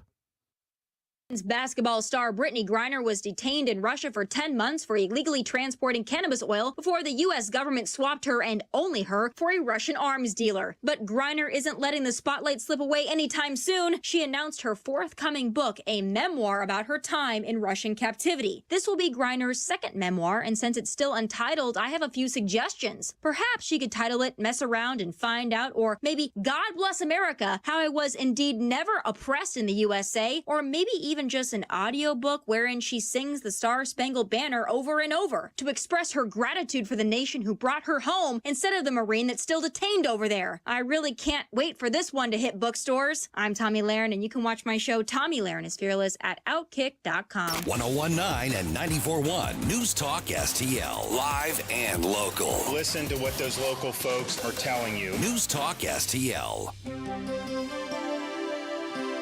Hi, it's Randy Tobler here. Pour a big cup of coffee and catch my show every Saturday morning from 6 to 9. Right now, it's back to Mike Ferguson in the morning here on News Talk STL. I know this is cheesy, but this is my favorite Van Halen song. Is it really? Yeah, Dreams. Huh. It is very quintessentially 80s too. It's very 80s. It's 80s movie. Yes. That's what I was. Yeah. You guys remember the video to this? I don't. Okay, so what Van Halen did, Van Hagar, basically. Yeah. This is off the 5150 album, which was the first one with Sammy Hagar. Yeah.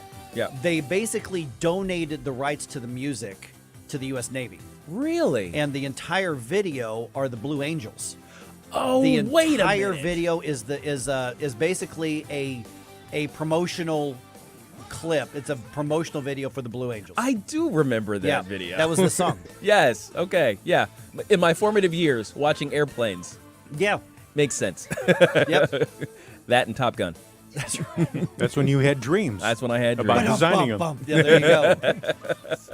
I mean, don't get me wrong. There's also some other great stuff. They had an album called Balance that was kind of like, it was released during the grunge era, so it didn't do as well as 1984 and Women and Children First and 5150 and all of those. But Balance was a phenomenal album that just didn't get enough attention. And then the last album with David Lee Roth was not good. It's really interesting to me how you can really hear the distinction between the eras for Van Halen, and it's almost exclusively, at least to my ears, the presence of the synthesizer. Yeah, which is funny because Eddie Van Halen's one could get away with it. Mm-hmm. Because he was such a savant musically. The guy never took one single music lesson. It's so crazy. It's amazing. So crazy. Absolutely amazing. Okay, I know we just got about 5 minutes here. Let's take a stroll down the campaign trail. Okay. Take a stroll down the road to the White House. You All know right. why? You know why? Because we can. Yay. That's why. Okay, so by the way, former Congresswoman Vicky Hartzler going to be with us in 10 minutes right here on 101.9 and 94.1 News Talk STL. And just to remind you, Vicky Hartzler was one of the highest-ranking Republicans on the Armed Services Committee. Okay, we got a little bit to talk about that relates to her experience. A little bit. Shall we? Yeah, a couple things. So we'll do that in about 10 minutes. All right. Along the campaign trail here, Florida Governor Ron DeSantis, the still undeclared, we all know it's coming kind of candidate, most likely. He was in Ohio addressing a state Republican meeting there. Now, he touched on a lot of different issues. And by the way, Governor DeSantis also signed in a heartbeat bill in Florida. So Florida is got pro-life laws that now pretty much match what Missouri has. So Florida has become one of the most pro-life states in America because of the legislature there reacting to Governor DeSantis as well. But in this case right here, he was talking about the way that he has led the state regarding education and values and fighting back against indoctrination by the far left. We in Florida believe in the rights of parents to direct the education and upbringing of their children. We believe that parents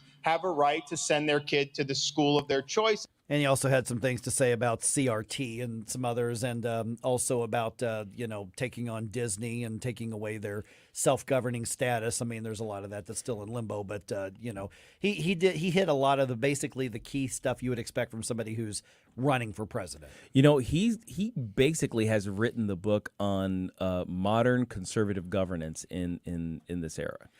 Yeah, I don't know how any conservative could say that there's a better governor right now than Ron DeSantis. No, I mean, whether you support him for president or not, right? He's the most effective conservative governor that we've got. I mean, his record is very good, extremely good. Yeah. So I mean, and again, that's not if you don't like Ron DeSantis or you like somebody else, okay. Yeah, for president, that's fine. Right, that's fine. But acknowledge the reality that Ron DeSantis is a really good governor. Well, he's managed to do conservative things that everybody said you shouldn't touch. Right? Yep. It's like don't get into the social stuff. Everybody gets really up in arms about the social stuff. So don't. And he's picked fights with those things, right? Don't touch these local third rails like Disney, one of the biggest and most influential employers in your state. It's like you don't want to piss him off, and he went right for the mouse's nose. And then he won. And won on multiple fronts. And he's super popular while doing so. That's the other aspect of it. We keep for years and years and years, people have been talking about, don't touch these things or you're going to lose elections. And he's managed to do exactly the opposite of what they said would happen. Exactly. Okay. Nikki Haley back in Iowa. She is on her third trip through Iowa, and she's also going to go to New Hampshire again for the third time, among other states. She was on the Simon Conway radio show. I have no idea where that airs, but it's in Iowa, and I'm giving proper attribution, so don't sue me, Simon Conway. Here he is asking about foreign policy issues. If that's how he wants to be, don't come. Let me also just set this up. He asked her about French President Macron, who's now buddying up to China, saying we don't need to follow the U.S.'s lead anymore, which is causing a lot of consternation in Europe. If that's how he wants to be, don't come back to us for anything. I mean, this is something you don't forget. I'm one that takes names. You don't forget. And if he wants to go, get chummy with Xi, he's forgetting the fact that a win for China is a win for Russia. And here he's been asking us all to go get together and fight for Ukraine, yet he's going to go sit there and tell, China that he's not going to go and support us in our challenges with them. I think it's a huge mistake, but we won't forget it. It is a huge mistake, but does it also say something about the Biden administration? It says everything about the Biden administration. The fact that world leaders see us as weak is because they smell blood in the water. It started with Afghanistan. You see it with the fact that Biden was slow to move on the Russian invasion of Ukraine. It's the fact that we've had this massive hacking where heads have not rolled yet. It's the fact that Russia went and shot down a U.S. drone and we did nothing about it. It's the fact that we had a Chinese spy balloon go over the United States and collect intel, and Biden just let it happen. Every dictator knows they will never have a weaker president than Joe Biden, and it's why we can't get to 2024 fast enough. Man, she hit every right note right there. And she played directly into her own strength as well, because the last time we saw her on a national stage dealing with international issues, she was that strong no vote. Remember the picture of her with the hand raised, and she's and that we're taking names thing. That was her, claim to fame in that instance. It's like, hey, look, if you claim to be our friends and you stand against us here, we're going to let you know later. All right, I want to get to the information segment here in a second. Real quick, Vivek Ramaswamy speaking to Republicans in New Hampshire. He is still really basing a lot of his talk on cultural and historic and traditional issues. He's talking about fiscal and other issues as well, but this is interesting. We have lived in the last 10 years through a national identity crisis. Faith, patriotism, hard work, these things have disappeared. New secular religions, from wokeness to gender ideology to even the climate cult, they have taken the place of those traditional values and fill that void. You ask people my age, I'm a millennial. I'm 37 years old. I'm the first Republican ever to run for president as a millennial. I'll tell you, as a member of my generation, people my age, really people any age today in this country, we're so hungry for a cause. We're hungry for purpose and meaning and identity. Yet we cannot even answer what it means to be an American in the year 2023. So Vivek Ramaswamy challenging a lot of cultural things in addition to the economic and political issues as well. So that's your stroll down the road to the White House for today. Just ahead, former Congresswoman Vicky Hartzler joins us right here on 101.9 and 94.1 News Talk STL. That comes your way at about 7:35. For podcast articles and more, find us on newstalkstl.com. Get up, St. Louis. It's Mike Ferguson in the morning.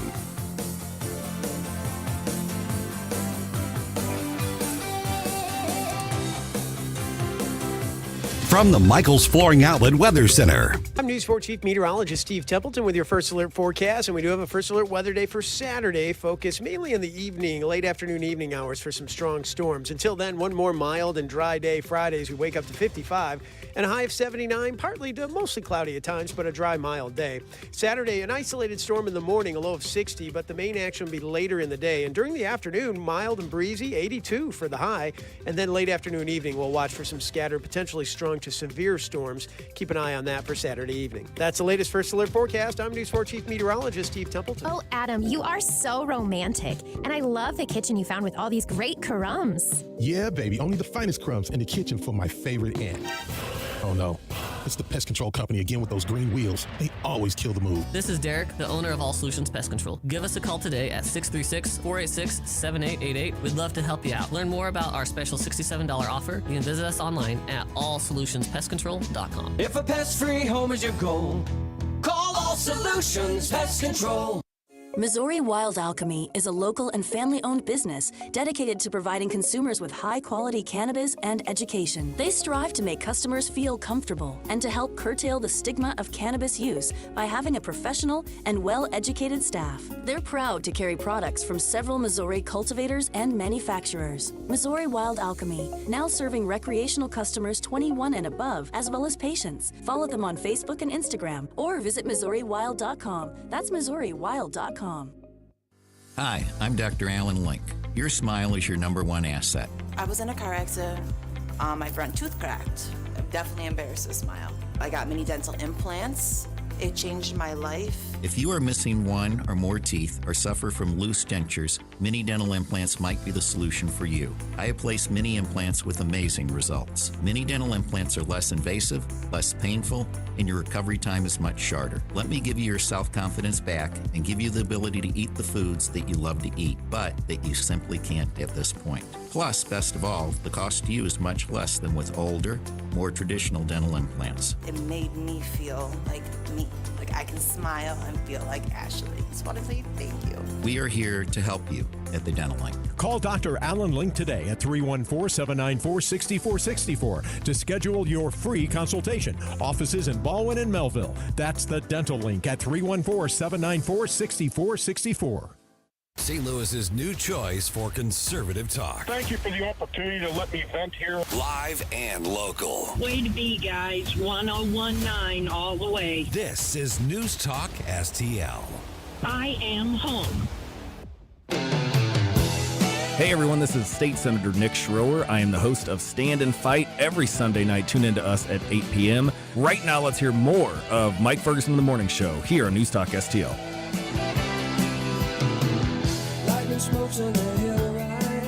Don't forget to subscribe to the News Talk STL podcast.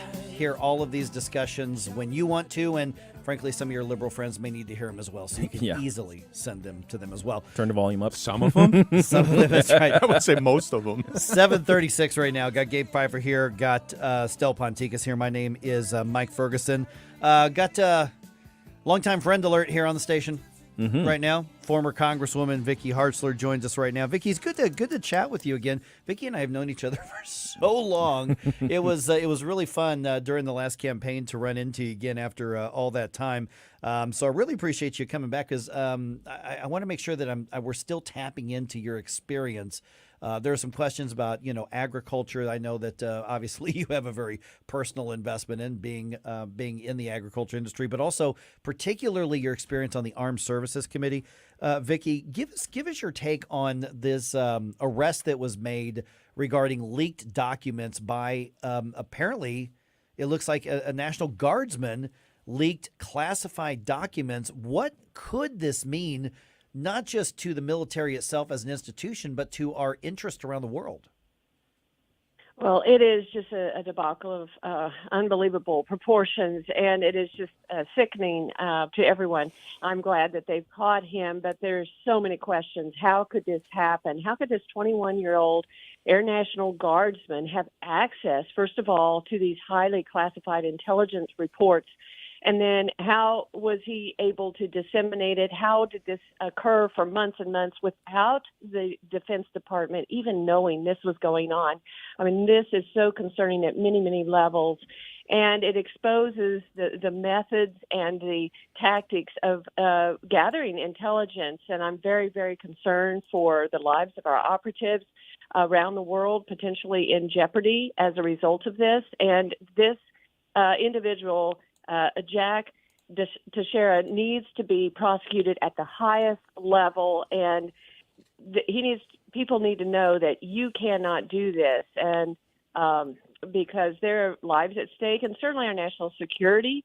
And the status that we have around the world has been further diminished, as if it could be, after the debacle in Afghanistan, after the weakness that this president has shown time and time again. We're far down the road where our allies don't trust us and our enemies don't fear us. We see them bolding both Xi Jinping and Putin. They're openly partnering up now. We know that they have been working more and more, moving in the direction of partnering, and now, they've had this summit, and China is enabling Russia in this war with Ukraine by buying their energy, buying their petroleum, and as these documents showed, promising them lethal weapons as well. And so this is very, very concerning. Good morning, Vicki. Gabe Pfeiffer here. I'm glad you brought up China. That was kind of the focus of my question in terms of national security. We see China rising, it seems, as a major threat. What do you see on the horizon in terms of their global actions and as well as their burgeoning relationship with Russia? You're right. They are rising. And I saw that early on when I arrived in Congress, had the opportunity to sit in on classified briefings on Armed Services Committee, and saw how I was shocked, honestly, at how far they had advanced militarily. I had not been aware of that as an ordinary citizen, and I don't think most people have. But China has got to our levels in many military capabilities, not all, but they have exceeded us in some. And one of them is hypersonics. That's public knowledge. Russia is also ahead of us in hypersonics, but they have space assets and there are other things I won't get into. But it is very concerning, not only militarily their advancement, but then also economically. They initiated a Belt and Road Initiative several years ago, and one thing the Chinese do is they're very public about it. They're like, we're going to become the world superpower again, and here's the path that we're going to go on. And this Belt and Road Initiative, they've taken over being the number one trading partner in almost all of South America, Central America, Africa, and many parts of the Middle East. I saw a map the other day as I'm going through files and stuff from my time in Congress, but a map showing the number one trading partners for countries around the world as a map of the world. And it showed the United States was blue. And most all of the countries, we were probably 3/4 10 years ago in 2010. 3/4 of we were the number one country.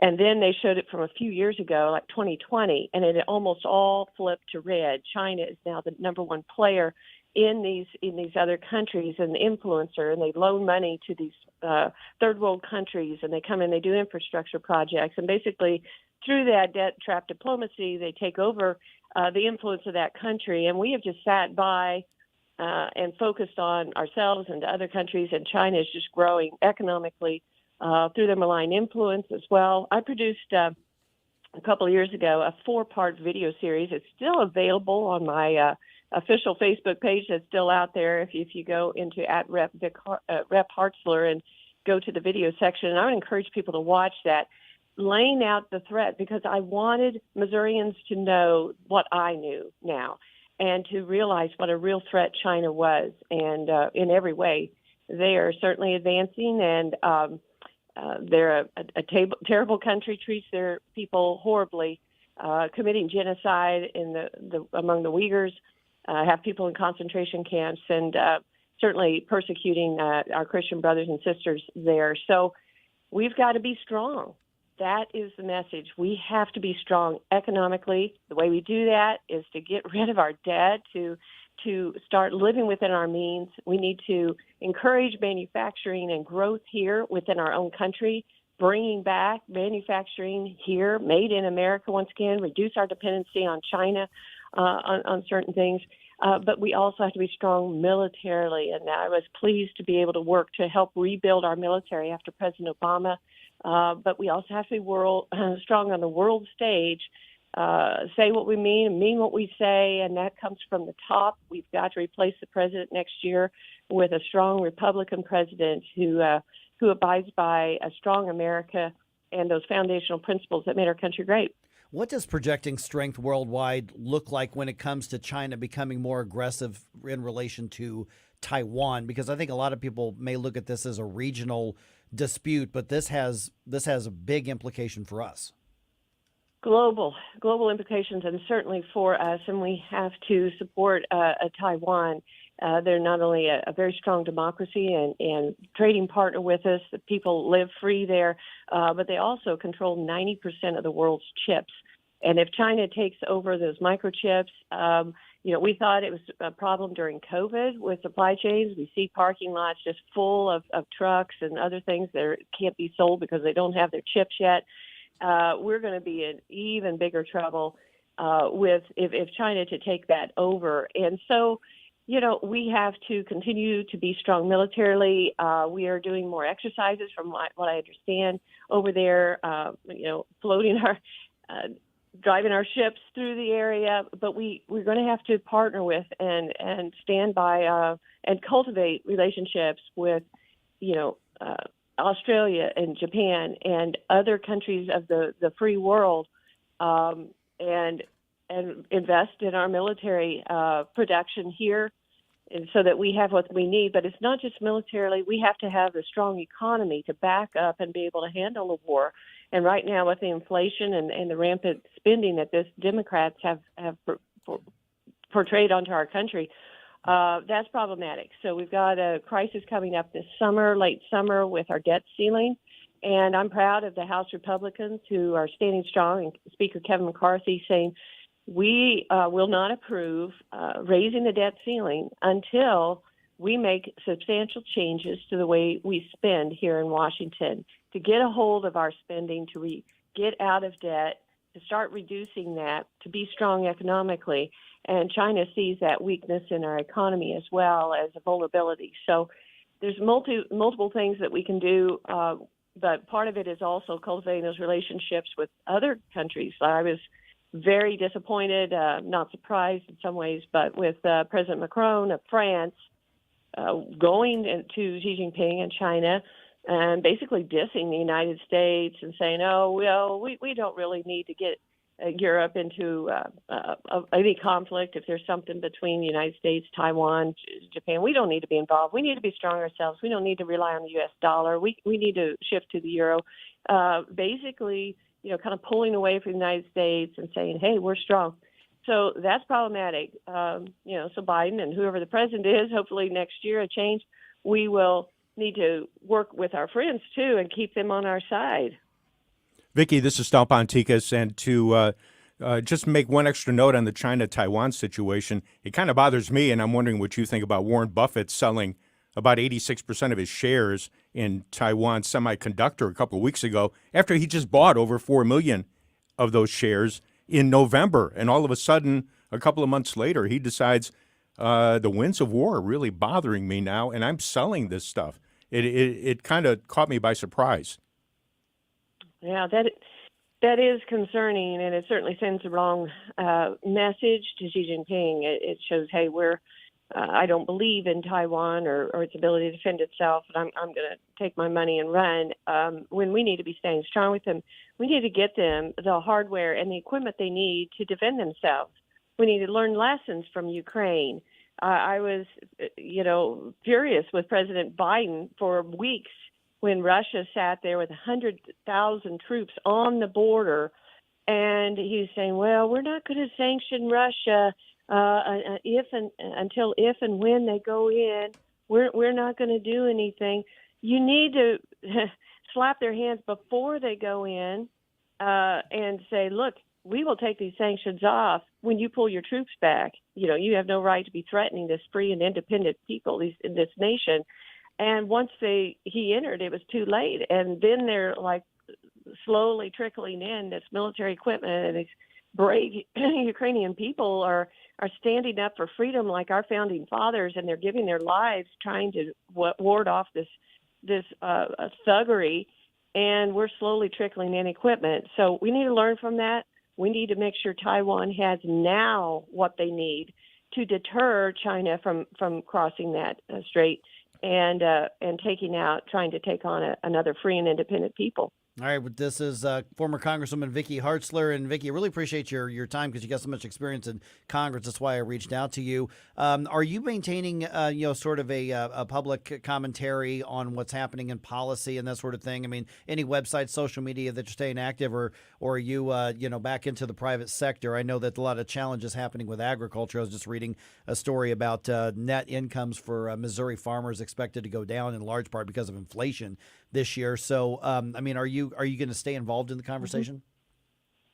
Yeah, well, I probably will again at some point. Right now, I'm still unpacking, still sorting, still trying to resettle here and things. But I haven't re-engaged yet with social media much, but I probably will in the future. Okay, great. Former Congresswoman Vicky Hartzler, thank you so much. Have a great weekend. Really appreciate you being on the show. Yeah, thank you. Take care. All right, 314-912-1019. Just ahead, it is going to be, wait a minute, it's going to be 7:51 on a Friday, Gabe. Hey, wait a minute. Hey, you know what that means? I think I do. What's that mean? Not today, Satan. Right here on 1019 and 94.1 News Talk STL.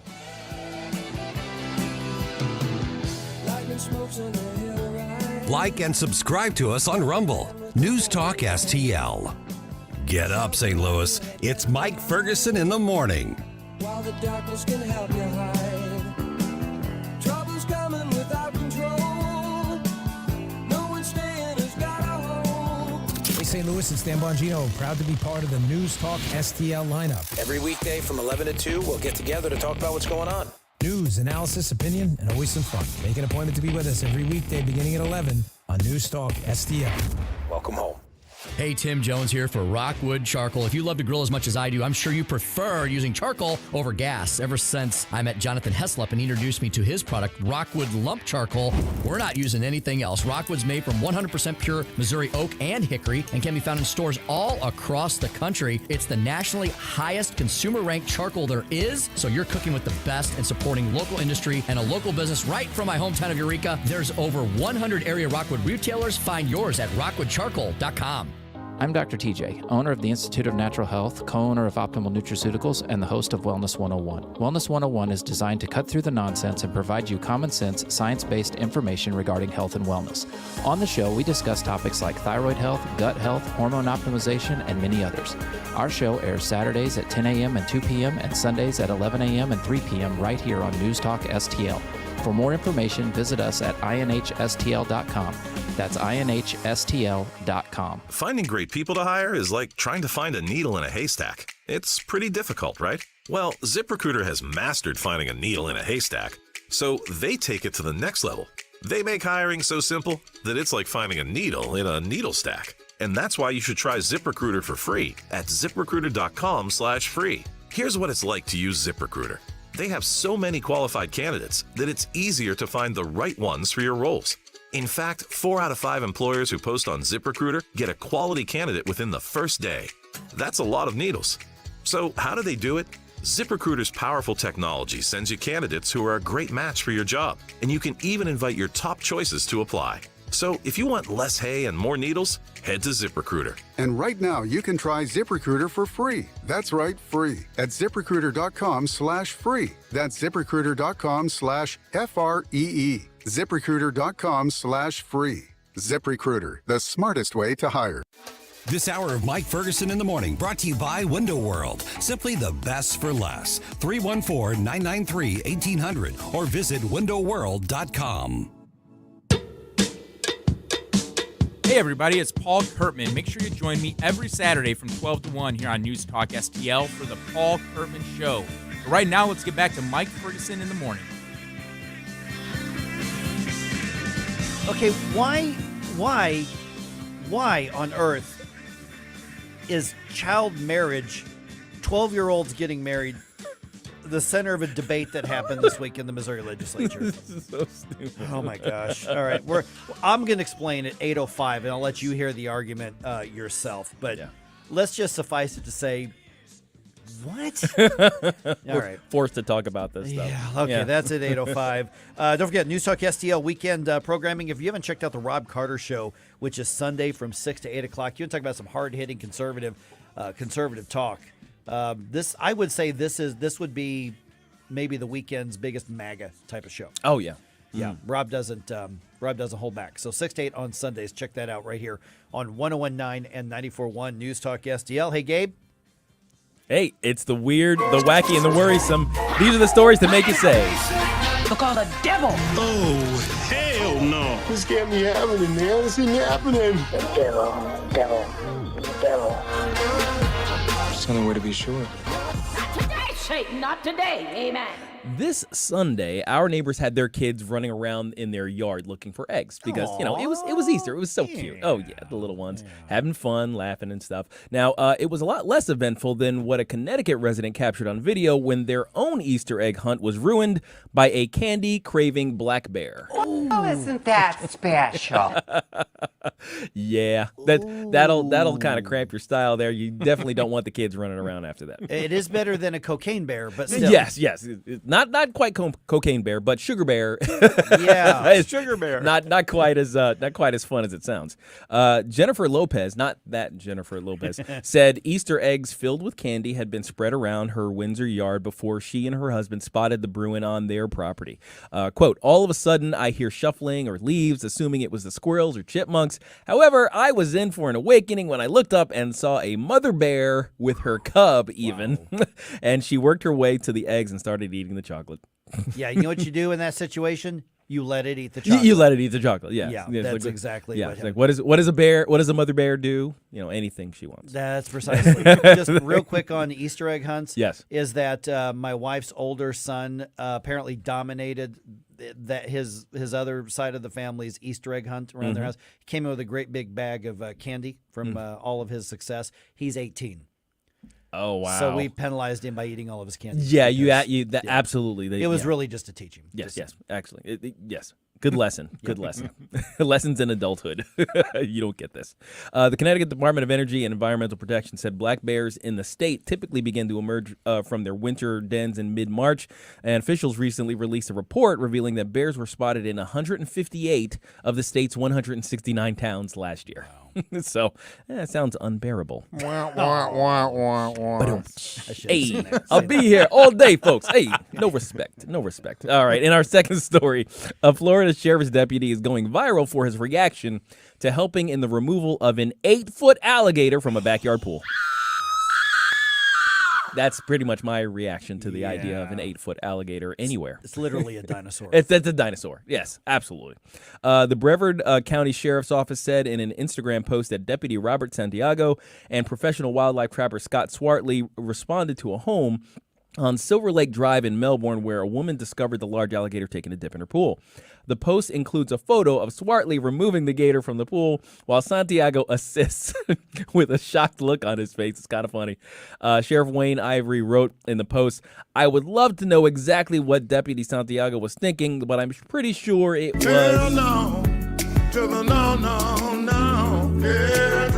I did not sign up for this. Nope.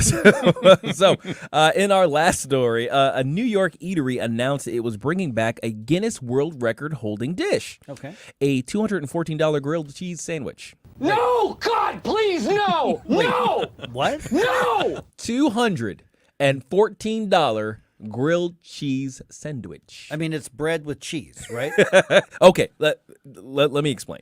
Serendipity 3 is a New York restaurant famous for its opulent creations, and it announced the, quote, the quintessential grilled cheese. And it's apparently they've done this before, and they said that it was going to return to their menu for a limited time starting this past Wednesday, which was National Grilled Cheese Day, as everybody obviously knows. Of course. And national celebrations were off the hook. The sandwich, which has to be ordered 48 hours in advance, features French Pullman champagne bread made with Dom Perignon champagne. The bread is covered in grass-fed white truffle butter before being filled with slices of Give me a second. Caciovallo Podolico cheese. Nice. The sandwich is then toasted until golden, and the edges are then gilded in 23-karat edible gold. The sandwich is served with a side of South African lobster tomato bisque. Look, I totally understand. I understand. You get what you pay for. Ruth's Chris, I've had their steak. It's pretty lovely, worth the money. But I love a good grilled cheese, but I also have a compulsive aversion to wasting money. So when it comes to spending a small fortune on simple comfort foods, you know what I'm saying. Yeah. Look called a devil. Oh, hell no. This can't be happening, man. This ain't happening. Devil.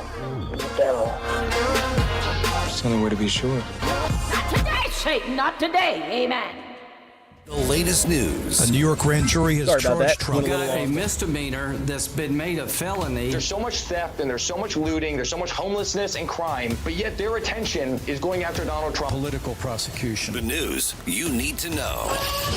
Shots fired, shots fired. 28-year-old woman shot and killed 6 people. I call on Congress again to pass my assault weapons ban. You are what I need to hear. Totally agree on that, and thanks for taking my call. 1019 and 94.1 News Talk STL. The Rob Carter Show.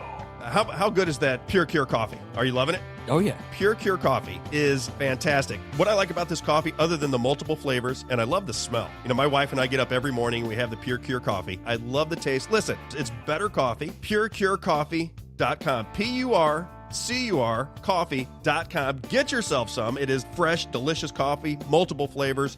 Pure Cure Coffee. Get some. PureCureCoffee.com. PureCure coffee.com.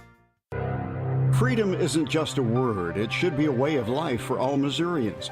Wouldn't it be wonderful to live in a state where you're free from excessive taxes, regulations, and corporate handouts, and free to send your children to the school of your choice?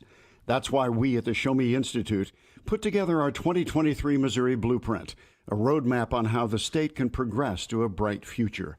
The blueprint covers policy ideas from taxes to government transparency, from education to health care, and more. Our vision is for Missouri to be a place where entrepreneurs can pursue their dreams. Parents are free to direct the education of their children, and a growing economy provides opportunities for all. Critical to achieving this vision is a government that understands the value of freedom in the lives and future of our people. Check out our 2023 Missouri Blueprint, moving Missouri forward at showmeinstitute.org. The Show Me Minute has been brought to you by Show Me Institute and Show Me Opportunity. KLGY HD3 Clayton, K270BW Bellefonte, KNBS Bowling Green. This is News Talk STL at 1019, 94.1, and always streaming at newstalkstl.com. News this hour from townhall.com. I'm Rich Thomason. The young man arrested for allegedly leaking highly sensitive U.S. military documents online is due for an initial court appearance today.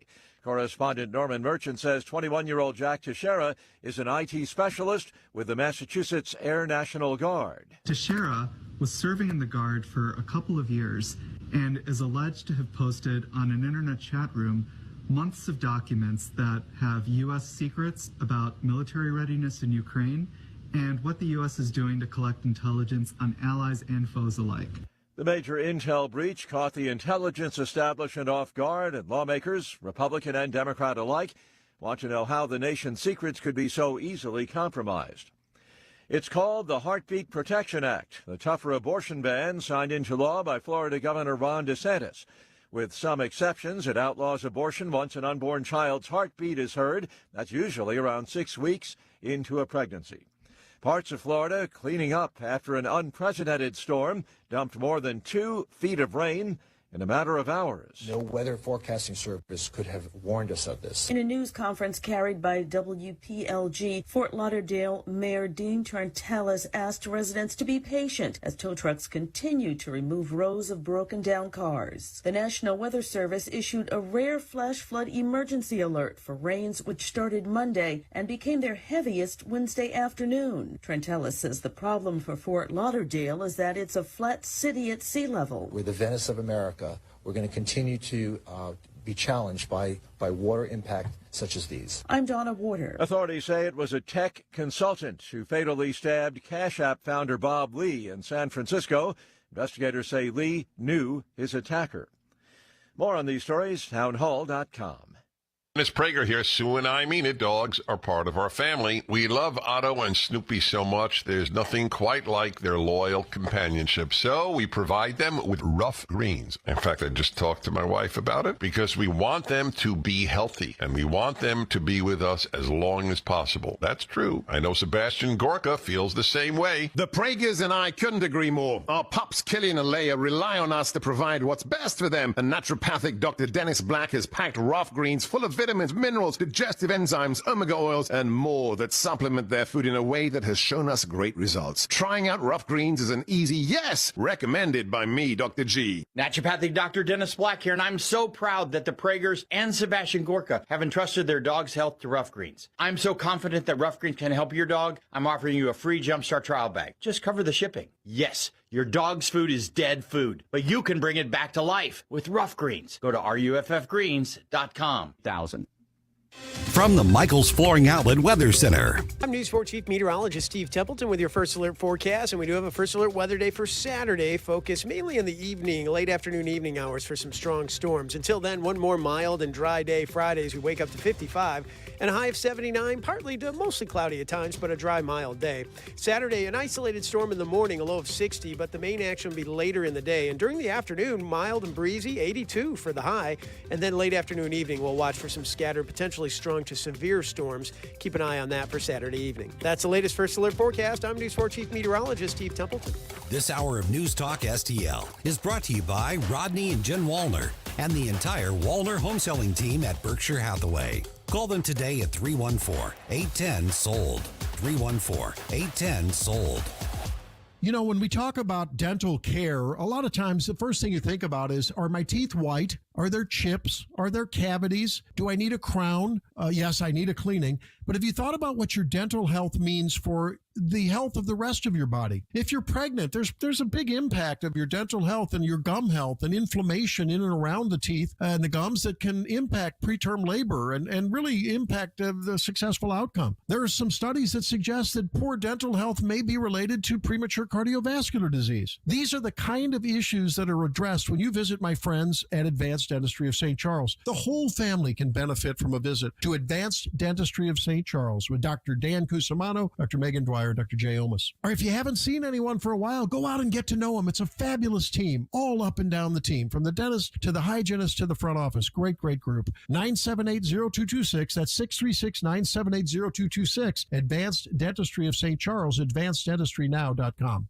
This hour of Mike Ferguson in the Morning brought to you by Anton's Plumbing and HVAC. Call Anton's at 314-338-3941 or visit them at antonshvac.com.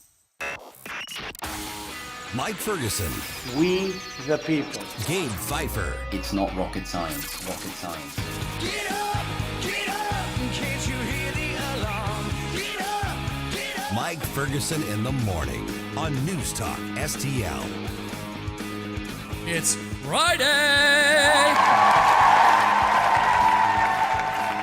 You know, our houses of government, our state capitals, Washington, D.C., this is where we come together for high-level discussion of issues of such importance that we must engage our highest minds and philosophies and ideologies. Indeed, sir. Thou dost speakest truth. Like, should thou 12-year-old be able to get married? Say what now? Jeez, this happened in Missouri's capital this week. They literally were debating whether or not 12-year-olds should get married. So stupid. Oh, my goodness. Hi, I'm Mike. Hi. Oh, yeah, hi. It's 8:06. That's us. Gabe's over there. Still's over there. Okay, now stay with me here. Here's what happened. The Missouri House was having hearings on their version of the SAFE Act. You know, so this starts with the argument over whether or not children should be allowed to be mutilated, even if their parents agree with it. And if you are a parent of a child and you allow these injections and certainly a surgery when they're a minor, I'm telling you right now, there are no caveats or carve-outs. You're a bad parent. I care about your kid more than you do, and I don't even like kids that much. Yep, there you go. Blanket statement. I said it. No apologies. Come at me if you want. So somehow this devolved from that into talking about whether 12-year-olds should get married or should be allowed to get married. 12-year-olds. Talk about a non sequitur. It really is. Okay, so there's two things here to listen to and take in. One is at this hearing where the House committee is talking about this bill that would make it illegal to do this to kids. So St. Louis State Representative Peter Meredith is questioning State Senator Mike Moon, who sponsored the bill on the other side of the building. And he went back to a vote that Mike Moon made against raising the minimum age for a child to be able to get married. Right. And you may say, okay, Mike, what does it have to do with the transgender stuff? Well, yeah. I don't. Not much. I don't know. It is kind of nothing. But then Mike Moon steps in it. Yeah, absolutely took the bait. Okay, swallowed the hook. Here's the exchange. I've heard you talk about parents' rights to raise their kids how they want. In fact, I just double checked. You voted no on making it illegal for kids to be married to adults at the age of 12 if their parents consented to it. You said actually that should be the law because it's the parents' right and the kids' right to decide what's best for them to be raped by an adult. Okay? Do you know any kids who have been With married marriage. at age 12? That was the law. Do you know You any voted kids- not to change it. Do you know any kids who have been married at age 12? I don't need to. I do. And guess what? They're still married. Really? That's not a mic drop moment. No. It's not. It feels like it was a non sequitur, disingenuous non sequitur question that was answered with a sort of meandering non sequitur answer. And it's like, guys, why are we doing this? Let's talk about protecting kids from mutilating themselves because that's what's on the table. Okay, so the apples and orange situation that Peter is trying to make is, well, you're fine with 12-year-olds getting married if Right. The parents consent, but you're not fine with kids having their breast or genitals chopped off. It's the same thing. Right. The false equivocation type of stuff that the left usually does. Not the same thing. It's not the same thing. And both are bad. Yeah. Okay. By the way, I guess if there's somebody out there goes, no, Mike, 12-year-olds should get married. No. I guess you can call me and I'll hear you out for about 20 seconds and then I'm going to hang up and tell you why you're wrong on this. And the thing is that, with Mike Moon, he is one of the most unapologetic conservatives out there, but he really steps into some of the fringe stuff every once in a while. Oh, absolutely. He goes way out there on a few things. It's like, if you just trim the edges a little bit, you'd probably be much more of a leader than you are right now.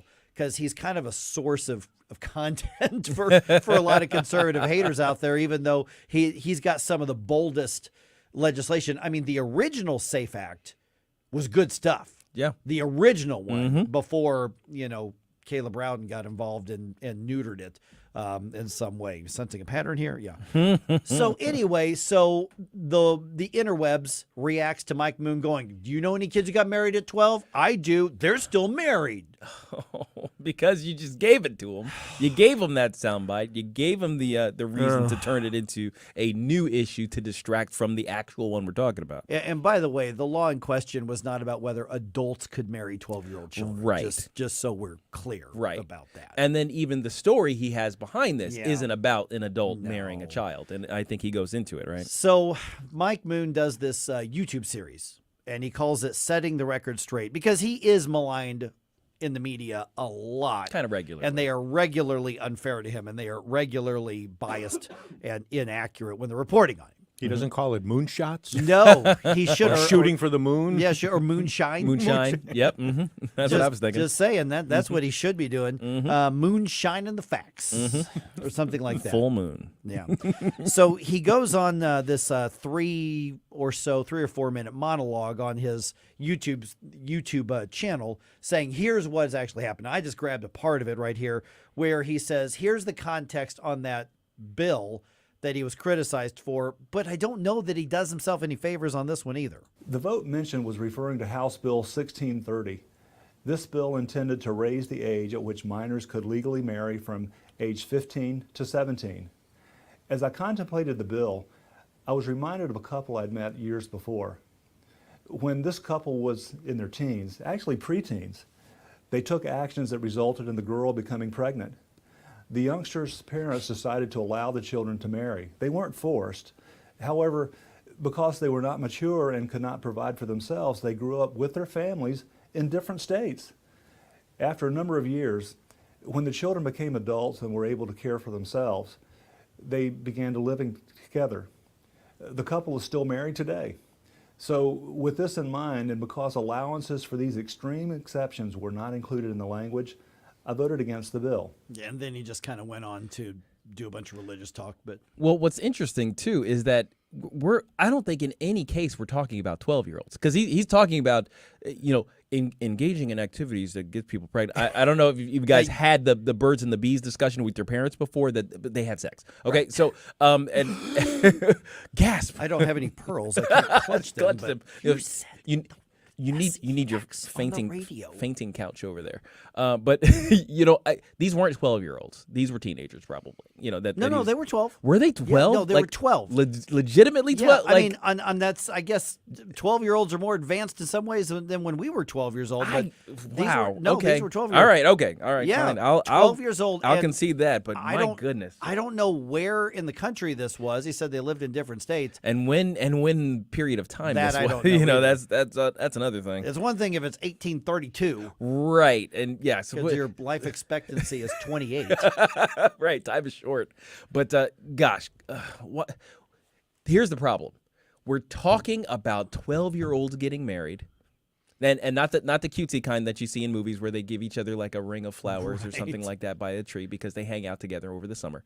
We're talking about 12-year-olds getting married and having kids, apparently, as opposed to protecting kids who have been, caught the social contagion and have decided they want to inject themselves with sterilizing drugs and surgically remove their genitals. Right. That's the actual discussion that we should be having. But because he decided to step in it, because he decided to take the liberal bait here and go off on this mad tangent, now we are forced to have this discussion. I remember when they had the argument in the Missouri legislature over raising the minimum age to get married from 15 to 70. Up to 70, which, by the way, that passed. That is the law, because there were some cases in other states where they would come actually to Missouri. Right. And what I think Peter Meredith was talking about was there was a case where an adult brought his teenage underage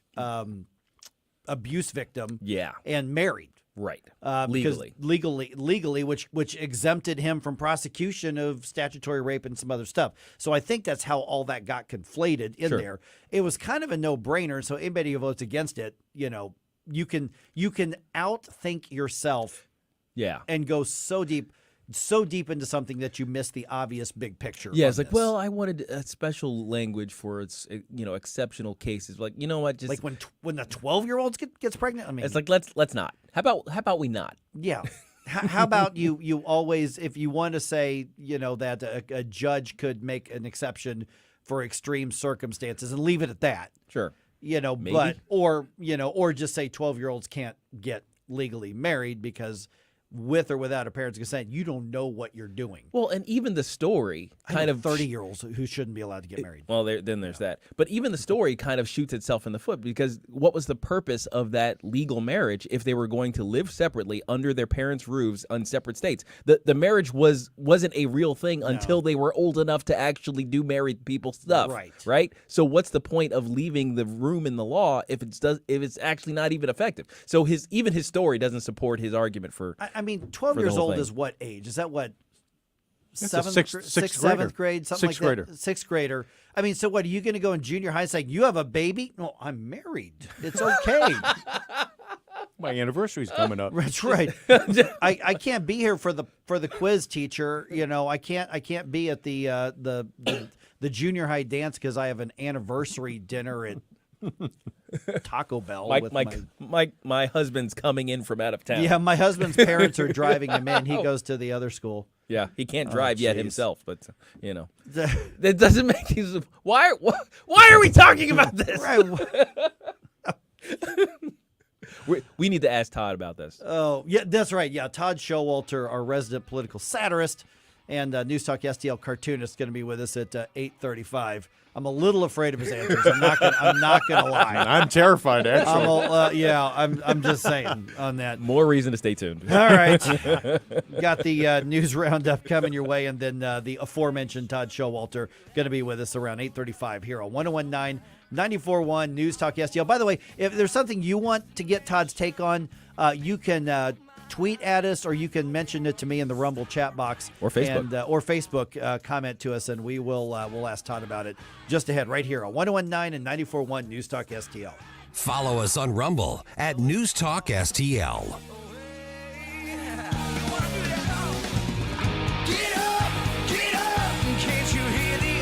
Mike Ferguson in the morning. Connors USA. It's not uncommon today for young people to try out different labels in search of their truth. In search of their truth or following your indoctrination. Larry Connors. Which came first? Weeknights at 6 on News Talk STL. This is Cardinal Hall of Famer Ozzie Smith. Saturday, April 15th is Jackie Robinson Day. Join us at Busch Stadium to see the Cardinals take on the Pirates. In honor of Robinson's impact on Major League Baseball, that day, 25,000 fans ages 16 and older will receive a Cardinals cap saluting him and his historic career. That's Saturday, April 15th, Jackie Robinson Day at the ballpark. Great seats remain. Get your tickets at cardinals.com. St. Louis. This your favorite artist, Seals. Meet me at the ballpark Saturday, April 15th for African American Heritage Day. Presented by Your Quality Ford dealers. With the purchase of a special theme ticket, fans will take home an exclusive t-shirt designed by me. Come early for a pregame Heritage celebration in the Budweiser Terrace. That's Saturday, April 15th. More info at cardinals.com/theme. Ski! This is Jack Flaherty. See you at the ballpark. Hey, Tony Colombo here with Tim Jones for the Walner Home Selling Team at Berkshire Hathaway. My wife and I wake up every day thankful to the Walners for the great new home they helped us find and for the tremendous success we experienced while selling our old home. The Walners have years of experience and a work ethic that is second to none, and for us, the results speak for themselves. But Tim, it's not just the Colombo family. So many St. Louis families have been helped by Rodney and Jen Walner. They sure have, Tony. So if you have been thinking about selling your home, don't wait. The market is changing, but it's still a great time to sell. Put that experience and work ethic to work for you and see firsthand why the Walners sell 15 times more homes per year than your typical realtor before this window of opportunity passes you by. If you've been thinking about selling your home, don't wonder to yourself about how much you can get for it or how fast it could sell. Just call the Walner team now and get those answers so you don't have to worry or wonder another day. Just call 314-810-SOLD. That's 314-810-SOLD. For the Walner Home Selling Team. Fox News commentary. WNBA player and former Russian detainee Brittany Griner has a new book coming out, and I hope it's all about how much she loves America. I'm Tommy Lahren. More next. Democrats just want to win the next election, and they're trying to do it with ceaseless money printing. Hi, Stephen K. Bannon. It is critical to protect your retirement right now with a gold IRA from Birch Gold Group. To learn more, get a free info kit on gold IRAs by texting the word SHELTER to 989898. There's nothing to buy and no obligation at all. Text the word SHELTER to 989898 to get a free info kit on gold. Paid for by Birch Gold Group. Basketball star Brittany Griner was detained in Russia for 10 months for illegally transporting cannabis oil before the U.S. government swapped her and only her for a Russian arms dealer. But Griner isn't letting the spotlight slip away anytime soon. She announced her forthcoming book, a memoir about her time in Russian captivity. This will be Griner's second memoir, and since it's still untitled, I have a few suggestions. Perhaps she could title it Mess Around and Find Out, or maybe God Bless America, How I Was Indeed Never Oppressed in the USA, or maybe even just an audiobook wherein she sings the Star-Spangled Banner over and over to express her gratitude for the nation who brought her home instead of the Marine that's still detained over there. I really can't wait for this one to hit bookstores. I'm Tommy Lahren, and you can watch my show Tommy Lahren is Fearless at Outkick.com. This is so stupid. St. Louis's. Okay, I'm hanging up on you now. Place to talk. News Talk STL. Hey, this is Larry Connors. Make sure you're listening later today at 6 o'clock on News Talk STL for my show, Larry Connors USA. Now, back to Mike Ferguson in the morning.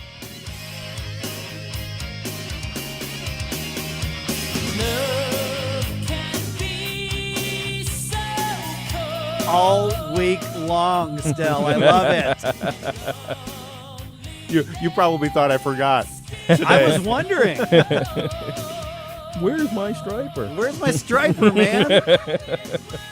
Striper making a bump music appearance every day this week. Yes. All right, I'm Absolutely. tweeting that at AVP Radio Show. What do you think my chances of getting a retweet from Striper is going to be?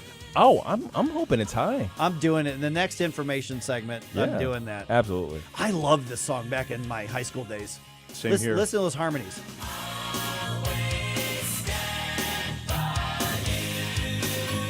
This is 80s hair metal cheese-tastic, people. Solid. All right, Michael Sweet and Company. That is off the In God We Trust album, as I recall. You might be right. 1987? Somewhere in there in the middle, late 80s. 86, 87, I think it was right around. I think I'm within a year or two if I say 1987. Yeah. Then again, I'm such a nerd. I was like nerding out over this stuff yesterday. I went and looked on Google. I found, or Amazon rather, and I found a Headbangers Ball T-shirt. I think that needs to be added to my repertoire. Absolutely. Of T-shirts that are on camera here. All right, 8:23 right now. We should probably talk about some news instead of. Oh yeah. Although That's I right. enjoy talking about Striper. That's right. They put on a great show at Del Mar Hall a few years ago. All right, let's see here. How damaging is the latest classified document leak? Arrest is made in that case. We're going to get to that in just a moment here. Let's see here. What else? And a gun control group issues a report card for all the states. If you respect the Constitution, this is a report card you want to flunk in. One state in the area flunked it. Yeah. Thank goodness. All right. What time is it? I say 8:23. Okay, here we go. There has been an arrest made in the latest classified information leak. Greg Cluxton from townhall.com has the story. Attorney General Merrick Garland announced that 21-year-old Jack Teixeira of the Massachusetts Air National Guard was taken into custody. In connection with an investigation into alleged unauthorized removal, retention, and transmission of classified national defense information. The FBI converged at Teixeira's Massachusetts home, and heavily armed tactical agents took a man wearing a T-shirt and shorts into custody outside the property. Greg Clugston, Washington. All right, and what kind of impact could that have on the country and our interest around the world? We just had a conversation with former Congresswoman Vicky Hartzler about that. Subscribe to our podcast, and you can hear that conversation with Vicky probably within the next few hours or so. That's going to be up. Okay, Missouri's State House passes its version of the SAFE Act, and that's, of course, is the bill designed to protect minors from the abuse of so-called transitioning. And I always put that in air quotes to make it clear because you're not transitioning into anything. You're just mutilating yourself. Right. Or mutilating somebody else. Right. But the House version is different than the state Senate version. The House version does not sunset, and it does not grandfather in children who have already been subjected to some of these chemical and hormonal injections, as compared to the state Senate's version, Gabe, where it sunsets in 4 years, which sends a very message we're not really serious about this. And it allows doctors to continue to alter kids if they've begun these so-called treatments before that law goes into effect. So now comes the negotiation stage, right? Where Yes. they have to iron out the differences between the bills because you have to both houses have to pass the same language, the same Correct. bill for this to actually go through. Yeah. So this is the danger zone here, where as the clock starts running out, it's possible for them to just say, throw up their hands and say, well, it doesn't look like we're going to get it done this session. They claim credit for having brought it up and try to campaign on maybe doing something next time, but don't necessarily have to deliver anything. We know that Senate Majority Leader Caleb Rowden is the one who is sort of neutering this bill all along the way. Mm-hmm. Caleb Rowden is likely to run for statewide office next year. Keep that in mind. Yes, and also that I believe he's the number one receiver of funds from the Washington University PAC. I don't know if he's number one, but he's received six figures from them. And you can just look up the Missouri Ethics Commission reports and confirm that for yourself if you don't believe me or believe Bob Onder or believe Gabe. Follow the money. Just look it up. Follow the money. It's all public information. Okay, a leftist gun control group issues its annual report card for each state in this great union. The Giffords Law Center to Prevent Gun Violence gives Illinois an A- and gives Missouri an F. Now, that means Missouri respects the Second Amendment a heck of a lot more than Illinois does and probably ever will. Yay! Yes. Go Missouri, Illinois friends. I am so sorry. You know, I've never thought that I would be celebrating in F grade. That's right. You know, as I mean, Mr. like, MIT grad over here. My dad would get mad at me when I brought home B's. Oh, wow. Yes. Oh, absolutely. Oh, man. Yeah. C is where I got in trouble. Yeah. C. Yeah. Well, C is he'd get mad at me in the, oh, come on, you can do better than that. A C is when I would actually get punishment. Oh, you get grounded? I get grounded. Yes, absolutely. Yeah, C's were not. C's were not acceptable. C's were not acceptable. It happened once. No. I got a C once. And My impression of you has just changed. but chemistry is dumb. Oh. I don't What like was the it. class you absolutely hated in college, Stell? It was apparently chemistry for Gabe. Yeah, chemistry. In Anything high school that had anyway. to do with advanced mathematics, Okay. it just drove me nuts. If it was advanced calculus, trigonometry, didn't matter. To me, I was in a fog, and I'm majoring in a subject like meteorology where mathematics is the main thing I needed to know, and it's killing me. For me, it was geology. Ooh, geology. Because I had to take a science class, and even though I was a communications major, and I figured, geology, it's rocks. That was miserable. I think I passed it, but barely. I'm surprised you didn't excel at rock. That's right. It had to be classic rock. That's right. I mean, definitely. I mean, they're Oh, millions man. of years old, so that's absolutely classic rock. Classic geology. That was the bane of my existence, was that geology class. All right. Let's see here. What's else? Oh, Donald Trump spent almost 7 hours, being deposed in New York on Thursday. Did you hear about this, Gabe? I wonder if they had lunch for him, but go ahead. Yeah, I would hope so. Wow, At least a little box lunch with a $214 grilled cheese sandwich. Now, that was part of New York Attorney General Letitia James's lawsuit against Trump from the Attorney General's office, which claims he and some of his family members misled banks and business partners by inflating the value. This is the accusation, inflating the value of some of their assets in the paperwork that was filed. Donald Trump denies that accusation. I'm still trying to find out what the purpose of this lawsuit is, other than Letitia James just wants to go get Donald Trump because she's a liberal Democrat and he's running for president. But I can't think of another reason. No, that would be the reason. Yeah, that's it. That's it. Yeah. Yeah, I think You hit the nail on the head right there. Yeah. Okay. So, Donald Trump apparently, according to his lawyer, basically just gave very, very detailed explanations of how he runs his businesses. I can almost picture it. The guy who's, because have you ever been deposed? Have either of you ever been deposed? I have not. Okay, it is not a fun experience. Yeah. I've had multiple lawyers. I got deposed in a case regarding an assault that happened, and so I was deposed by a lawyer. And I was told by a lawyer I was working with, he says, nobody wins a deposition. You just try to not lose because you don't have all the courtroom rules and stuff. Basically, you're just peppered with whatever.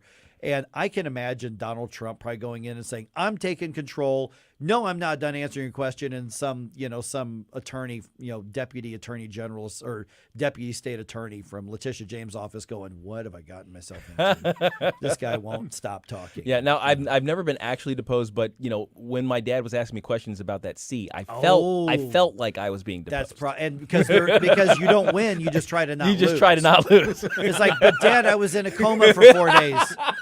I mean, Dad, I was held hostage by terrorists for a few days. I missed the test. Exactly. Yeah. Oh, man.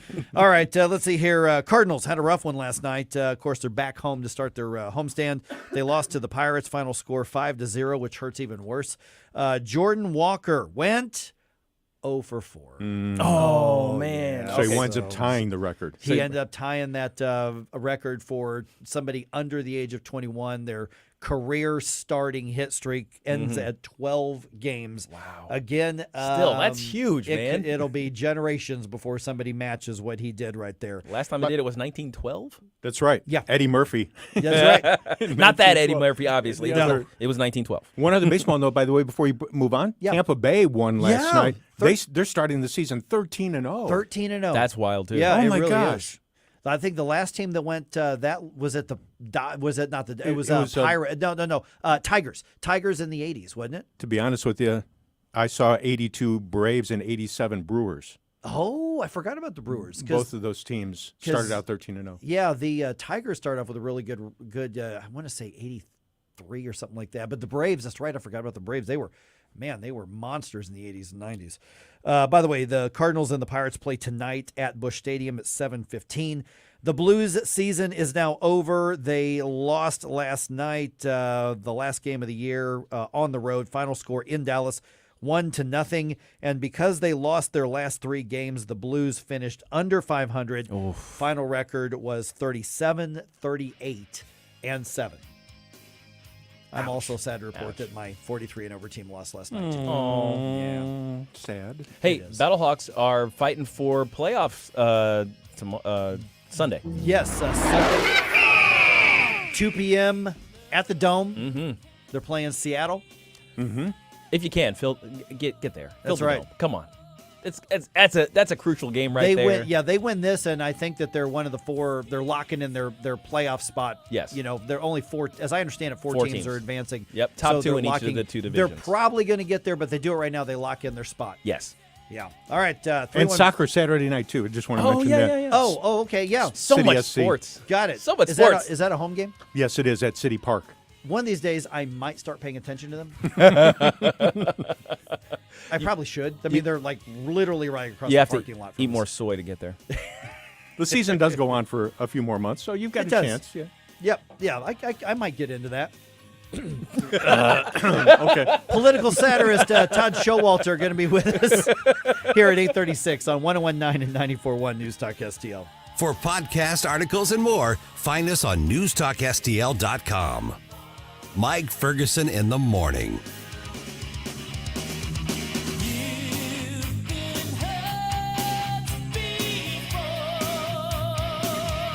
From the Michaels Flooring Outlet Weather Center. I'm News 4 Chief Meteorologist Steve Templeton with your First Alert forecast, and we do have a First Alert weather day for Saturday, focused mainly in the evening, late afternoon, evening hours for some strong storms. Until then, one more mild and dry day Friday as we wake up to 55 and a high of 79, partly to mostly cloudy at times, but a dry, mild day. Saturday, an isolated storm in the morning, a low of 60, but the main action will be later in the day. And during the afternoon, mild and breezy, 82 for the high, and then late afternoon, evening, we'll watch for some scattered, potentially strong to severe storms. Keep an eye on that for Saturday evening. That's the latest First Alert forecast. I'm News 4 Chief Meteorologist Steve Templeton.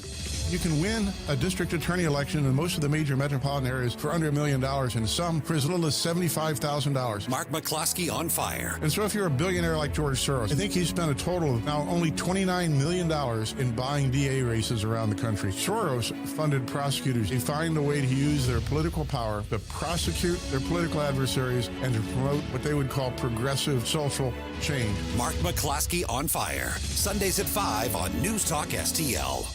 Never paint again. This is Darren, owner of Rhino Shield. Want to eliminate painting your home, business, or church? Call the experts at Rhino Shield. Rhino Shield is a revolutionary ceramic wall coating to regular paint and vinyl. Perfect for aluminum, steel, unpainted brick, block, stucco, ephes, drive-it, cement board, and wood sidings. Rhino Shield eliminates wasting time and money painting year after year. Our ceramic coating deflects 90% of the sun's UV rays and 100% of the moisture. Our clients want affordable protection with the elimination of maintenance. Rhino Shield protects your biggest investment while maintaining your architectural features and gives you the curb appeal you deserve. Make your home great again by working with the Rhino Shield experts. A+ rated with the BBB. Call 877-25-RHINO, 877-25-RHINO, or 877-25rhino.com. See what we did there? Genius. Tell them, ladies. Go Rhino Shield. Never paint your house again. Rhino Shield. News Talk STL is proud to have Doug Voss of Safe Money Radio as part of our lineup each week. Doug has been a staple on St. Louis radio for many years as one of the leading financial experts in the area. Doug and Safe Money Radio is on 3 times every weekend, but in case you miss anything, you can check it all out at DougVossSafeMoneyRadio.com or call 844-676-SAFE. That's 844-676-7233. Doug Voss is a registered representative. Securities offered through DHL Securities, LLLP. Member FINRA and SIPC. D.C. Free speech is alive and well in America. Thanks for taking my call. Right here. My point about the governor there, it is absolutely about power. I read this, I almost fell out of my chair. News Talk STL. This thing is just absolutely dripping with iron. News, analysis, opinion. Hey, this is Larry Connors. Make sure you're listening later today at 6 o'clock on News Talk STL for my show, Larry Connors USA. Now, back to Mike Ferguson in the morning.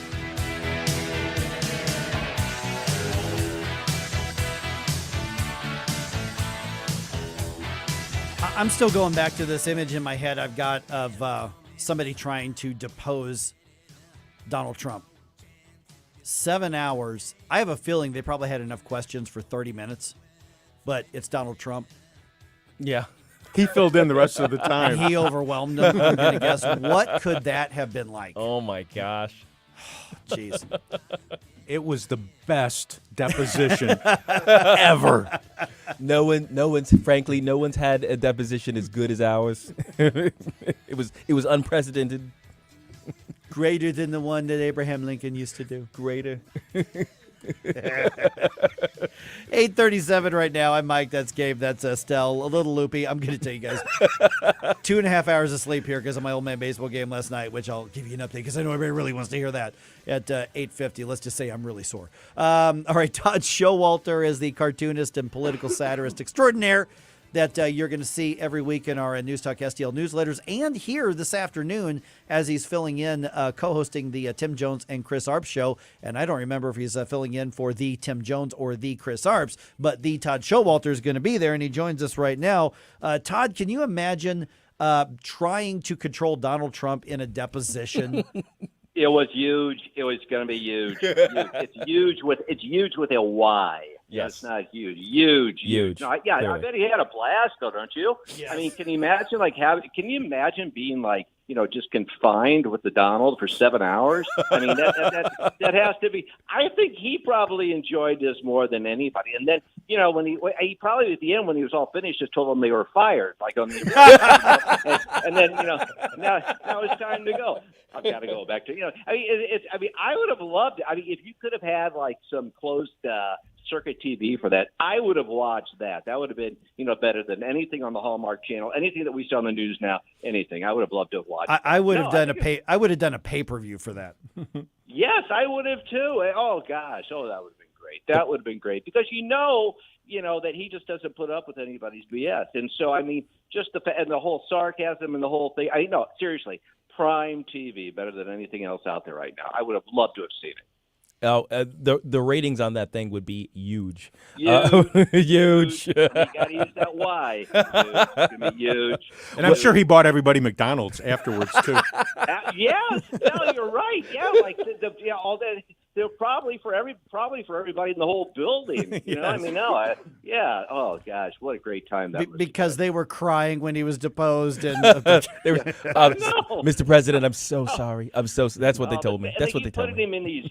They keep putting him in the spotlight. This is great. They want him to go away, but no, they keep bringing him back for all these public things. I mean, he's eating this stuff up. I mean, this is prime material for the guy. They make sure that he does not disappear, and then they scream that we want him to disappear. Well, what are you doing? I mean, they're just putting him in the spotlight. No, it's fantastic. I love every minute of it. How you guys doing? You all ready for the weekend? Heck yeah. Mm-hmm. Oh, gosh. Yeah. Well, between Mike's 2 hours and my unreported 4 hours, I got 4 hours. There you go. For not nearly as good of a reason, by the way. I'm just saying, it is the weekend. It is time to get out of here, and I'm going to take a nap.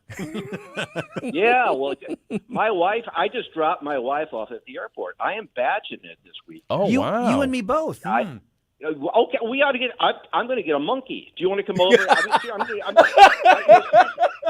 She's going to come home, and I'm going to have my spider monkey, and she's going to be so excited. The thing is, Todd. The answer to that question is yes. Yes. Sports car and a spider monkey. You guys are good to go. Yeah, what is this? Oh, that's Rascal, the new monkey. He throws poop against the wall. And it's going to be. You see, I see what he's doing because if she gets mad, then he goes, "Well, Mike said it would be okay." That's right, Mike. Well, you're going to be here, aren't you? Yeah. I mean, Yeah, no, you're batching it over here. No, we're having a great time. And, and we're going to go over top secret documents and stuff like that. Maybe we'll blow up Rhode Island. Who knows? Well, speaking of huge problems and throwing poop, we've got a homeless issue out here in St. Louis. Not quite as bad as what they got over in California, but there's some new legislation that's being proposed by this St. Louis Board of Aldermen President Megan Green that says that they need to look at something called an unhoused Bill of Rights. What kind of things do you think would be on an unhoused Bill of Rights? Well, we're going to be discussing that this weekend because I'm inviting them all over to stay in the basement. Oh, right. We're going to. Yeah, and so we're going to go. I think everybody has rights now. You've heard of it's kind of like those squatters. Have you heard about the squatters? You can basically just go into somebody's house, and after a period of time, you own it. You can't kick them out. So I guess that's kind of like the Bill of Rights. So I guess if part of their rights are that if they were to decide as this homeless, contingent, this group, that they were going to camp on the arch grounds, that after 24 hours they would actually own the arch. Oh, wow. That's impressive. Yeah, well, I think that's part of the Bill of Rights. In fact, I think maybe they'd want to contact me because I got a lot of really valuable, huge information that they want to they may want to include. No, that's basically what it is. They get to actually own the city as squatters after a certain amount of time. Now, I'm not totally certain on that, but in my deranged mind, that's what it is. See, yeah. I think they basically own between Tucker and Olive on 14th and 15th Street anyway. Yeah, already, yeah. Yeah. Yeah, no, I think, well, yeah, and as long as that's a gun-free zone, right? I mean, as long as that's okay. Which I don't mean to digress, but can I bring something up? Because you mentioned right there about that section. Did you hear, are you guys golfers? I'm not a golfer. No. I mean, okay, I can get it through the spinning windmill almost every time. No, I do, too. I do in the little tunnel, but they're doing like, I don't know if you heard about this. They're going to build one of those Top Golf things downtown. Yeah. Really? It's going to be like, so, yeah, they're going to down there. It's like a driving range. But I got this idea, okay, because we have so much gunfire, we turn it into like a shooting range. It'd be like skeet shooting with Top Golf. Yeah. Okay, so you hit the ball, and it's like 4, and then you got the guys, coming out with their guns, and then you can shoot the golf ball out of the air. I think it would be the perfect combination of the guns in St. Louis with golf. Two things that just kind of mesh and could be our new brand. Yeah. Wait a minute. The homeless people. Wait a minute. You could employ the homeless people to collect the balls. That's yes. Right. You got it. As long as you're not shot. As long as you're yeah. I mean, well, that's a risk anyway. But, in downtown St. Louis. Yeah. Well, but anyway, you're downtown. I'm sorry. I digressed. Is that the one that they're building at Compton and Lafayette? Is that? I'm sorry, Compton and Choteau? Is that what you're thinking of? Right by SLU? Something like, I think so. Yeah. It's in college. That's wild. When they you were talking about classes that you hated, when they don't like a class, they just go to Top Golf and they shoot some golf balls out of the air. Mm-hmm. So it's like 4, pull! Right. Well, there is. Exactly. Nice. Yeah. I love it. Just a little idea that I had that had no merit to bring up whatsoever. But there, you did it. You sparked something in my mind. The other day, Todd, I was going to get some gas and went into the store to pick up some stuff, and a guy held the door open for me, which kind of surprised me a little bit. And then I said thank you to him, and he kind of nodded his head. And we were thinking here in the studio, we know how proper you are, and you are the king of etiquette. Yeah. I am the king of etiquette. Yes, I am. And I'm glad that you brought that up. Sometimes if my fork is not in the right place, I just throw it away and eat with my hand. So I'm big on that kind of thing because I was raised aside from the orphan home, but I was brought up that way. And there are certain things you were bringing up earlier today. I heard like chivalry and things like that. And that's just gone right out the window. Me, here's one of the things that I enjoy doing. I always pull someone's chair out if they're going to sit down if for dinner, and like I do that to other people's table. And it's usually. I usually do it while they're eating, while they're sitting already, and then I say, "Pardon me, may I pull out your chair?" And they, "Well, I've already sat down," and then I pull it out, and then they typically fall on the ground. But you know what? That's being chivalrous. It's chivalrous. It's new chivalry. So I take exactly, and so I take it the next step. Okay, and so I, rather than just pull someone's chair out, I do it while they're sitting. And if they're sitting, and same with elevators. You know what I like to do? I make sure that person that, I hold the door open and make sure that they can actually get in. And then I get right in their face and I stare at them the entire trip, going up. And so, hey, you signed up for it, buddy. You came in. You signed up. And I get right there. I get right in that personal space that, you're not supposed to be in, that I love to be in. And I just stare into their eyes gazingly while we're going up to the fourth or fifth floor. And I swear to God, after that, when they see me try to hold the door, they go for the steps. They're out of there. Hey, that's the way you do it. Yeah. That's how you do it. You got to be polite. You got to be polite. The same thing, opening car doors, even if it's not yours. Mm-hmm. I mean, it's a thing that it's a lost art. It's a lost art that we just, we need to bring back. Maybe I'll start a class on that. I think there are homeless people downtown who have taken on that kind of idea of opening car doors that don't belong to you. I've seen that happen. Yes. Well, as matter, Todd, you must have read the pamphlet. Yeah. That's part of the thing that they're going to be discussing during this meeting, homeless etiquette. And so I really think, when you're asking for, I'm really going to get in trouble now, boy. You've got me going down the street. I shouldn't be going down. Anyway, pardon the pun on that. But, homeless etiquette, that's a big thing. And I think you would, get more change and stuff like that. Especially, here's something, I don't know if it's right, but, the guys that are standing when they're asking for change, they have a sign, and they ask you for change, right there at Skinker in front of the Forest Park or whatever it is, and they want change. I think that's very noble of them. But what I do is I ask for them to do a trick first. I say, look, okay, I'll give you the money. Okay, but tell like me Halloween, a little okay? bit, like Halloween. Yeah, exactly. Tell me a joke. You got $1, you got $5. Yes, I did. But can you do it? Can you juggle? Can you do a trick for me? Can you tell me a joke? And then they reach for something in their pocket, and I get the hell out of there. I don't know what. And the light changes. Bam, you're gone. Yeah, I get some of my best material from some of the guys just standing on corners asking for money. But no, if you ask them to do a trick or tell a joke, they leave you alone. That's it. And so that's yeah. Next question. Yeah, I mean it's a matter of okay, I'll give you $1, but first you got to go tweaking. That's right. That's right. Twerk for me. Jump on my hood and twerk. No, tweak. Wait, what's tweak? Tweak. Tweakers. Tweak. Oh, the tweaking. The tweaking of them. Yeah. See. Yeah, but make them. Todd took it in a completely different direction. It teaches some work ethic. Get some work ethic going. If you're asking, you're street performers. And it's got to be more popular than that damn streetcar on Delmar. Get the homeless people to actually perform for us, and that could be a whole nother. Pull. I'm going to get a hold of Explore St. Louis and mention this. This could be a whole nother pull for the community.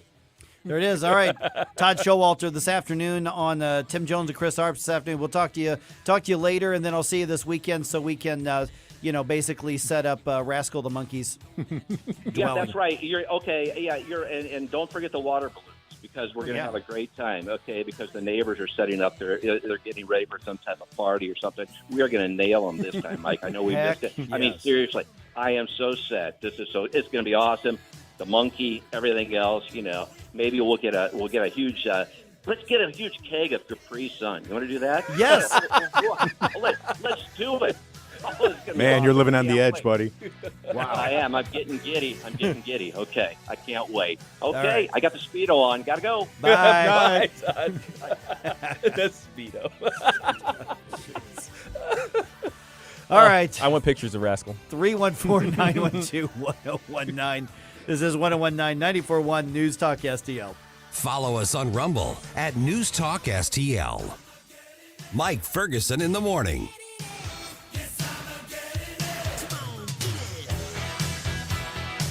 Columbo and Katie. From the Bud Light boycott to leaked documents, we'll discuss everything from this busy week on Friday with Gabe Pfeiffer from The Morning Show. Plus, we'll get the weekend forecast from Steve Templeton at 2:45. Weekdays at 2 on News Talk STL. Hi, Sean Long for STL FenceWorks. STL FenceWorks is proud and excited to install American-made aluminum and vinyl fence products, as well as American-made decking. For instance, STL FenceWorks has teamed up with Jareth Manufacturing. Jareth invented the aluminum fence industry over 50 years ago. The Jareth product is wholly sourced and manufactured in the U.S., and STL FenceWorks is the third largest Jareth customer in the world. STL FenceWorks is vinyl fencing also, and not just white. We partner with National Vinyl Products to provide you with tan, clay, gray, and variegated wood grain vinyl fence products too, all made in the U.S. Not to be forgotten, STL FenceWorks is maintenance-free decking. STL FenceWorks is the #1 distributor of Wolf Cellular PVC in the Midwest, proudly manufactured in the U.S. and voted #1 maintenance-free decking product in the United States. Let STL FenceWorks make your outdoor space magical. Visit stlfenceworks.com today and learn how we can make your backyard dreams into a reality. At STL FenceWorks, your satisfaction is our passion. Hey folks, Tim Jones here, excited to tell you about one of our newest clients. I've been a customer of them for years, Professional Irrigation Systems. If you're tired of dragging hoses around your yard to keep your grass alive every summer, now's the time to make your life easier. Residential irrigation installs in one day, custom designed for your property. They will enhance your curb appeal. They've also got landscape lightings, makes the architecture of your home stand out, making all your neighbors envious. Fertilization packages as well for all your lawn care needs and great financing options. ProIrrigation.com, 636-692-4441. ProIrrigation.com. Stories of New Americans. Hi, this is Ron Clutho. Join me this weekend for Stories of New Americans, where you'll hear fascinating and inspirational personal stories of people from all over the globe who now call St. Louis home. We'll take a look at the U.S. through newcomers' eyes and get insight into world history and culture and maybe just learn a little bit more about ourselves. Stories of New Americans with Ron Clutho. Saturday nights at 10 on News Talk STL. If you find yourself feeling out of place in the world, it's comforting to know conservative values haven't been abandoned everywhere. Thanks for being my voice in all this. This is News Talk STL. There are people out there that feel the way that I feel and say what I say. Welcome home. This hour of Mike Ferguson in the Morning, brought to you by Anton's Plumbing and HVAC. Call Anton's at 314-338-3941 or visit them at antonshvac.com. Hi, it's Randy Tobler here. Pour a big cup of coffee and catch my show every Saturday morning from 6 to 9. Right now, it's back to Mike Ferguson in the Morning here on News Talk STL. Something Todd said and something you said, Gabe, reminded me of a conversation I had with my mom just earlier this week because she was in town for a couple days. Mm-hmm. I met my mom and my daughter for brunch at one of these really nice hotel restaurants downtown. Right. And they did the valet parking. Oh, yeah. Yeah, because, it's just safer, easier that way. And I told them, I said, make sure you get the right kind of St. Louis valet parking.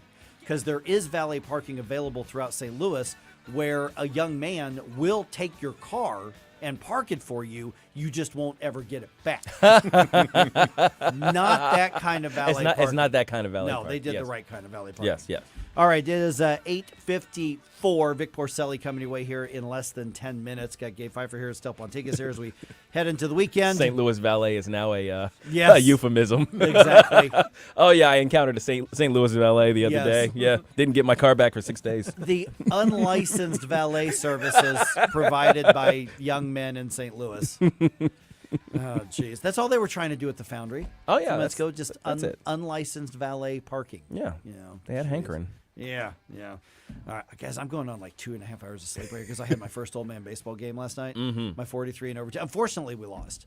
Oh, but boo. yeah, we were leading like in the 6th inning, and then they put together a big inning. We had a couple errors, and the rest is history. But I am sore.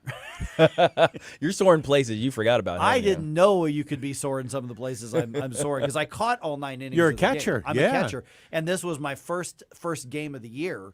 And I've been catching at practice, but you catch for 15 minutes or so, then you swap out, and somebody else comes in. You do that 3 times, and you got a good practice.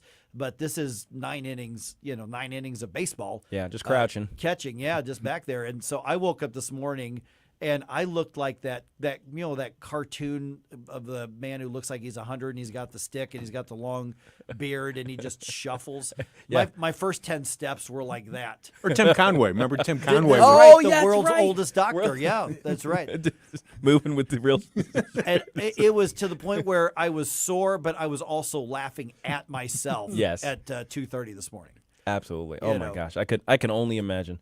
I occasionally catch myself being old, and that's what I call it. It's basically I'm doing something and my brain thinks that I can still do this thing that I was capable of doing 10, 15 years ago.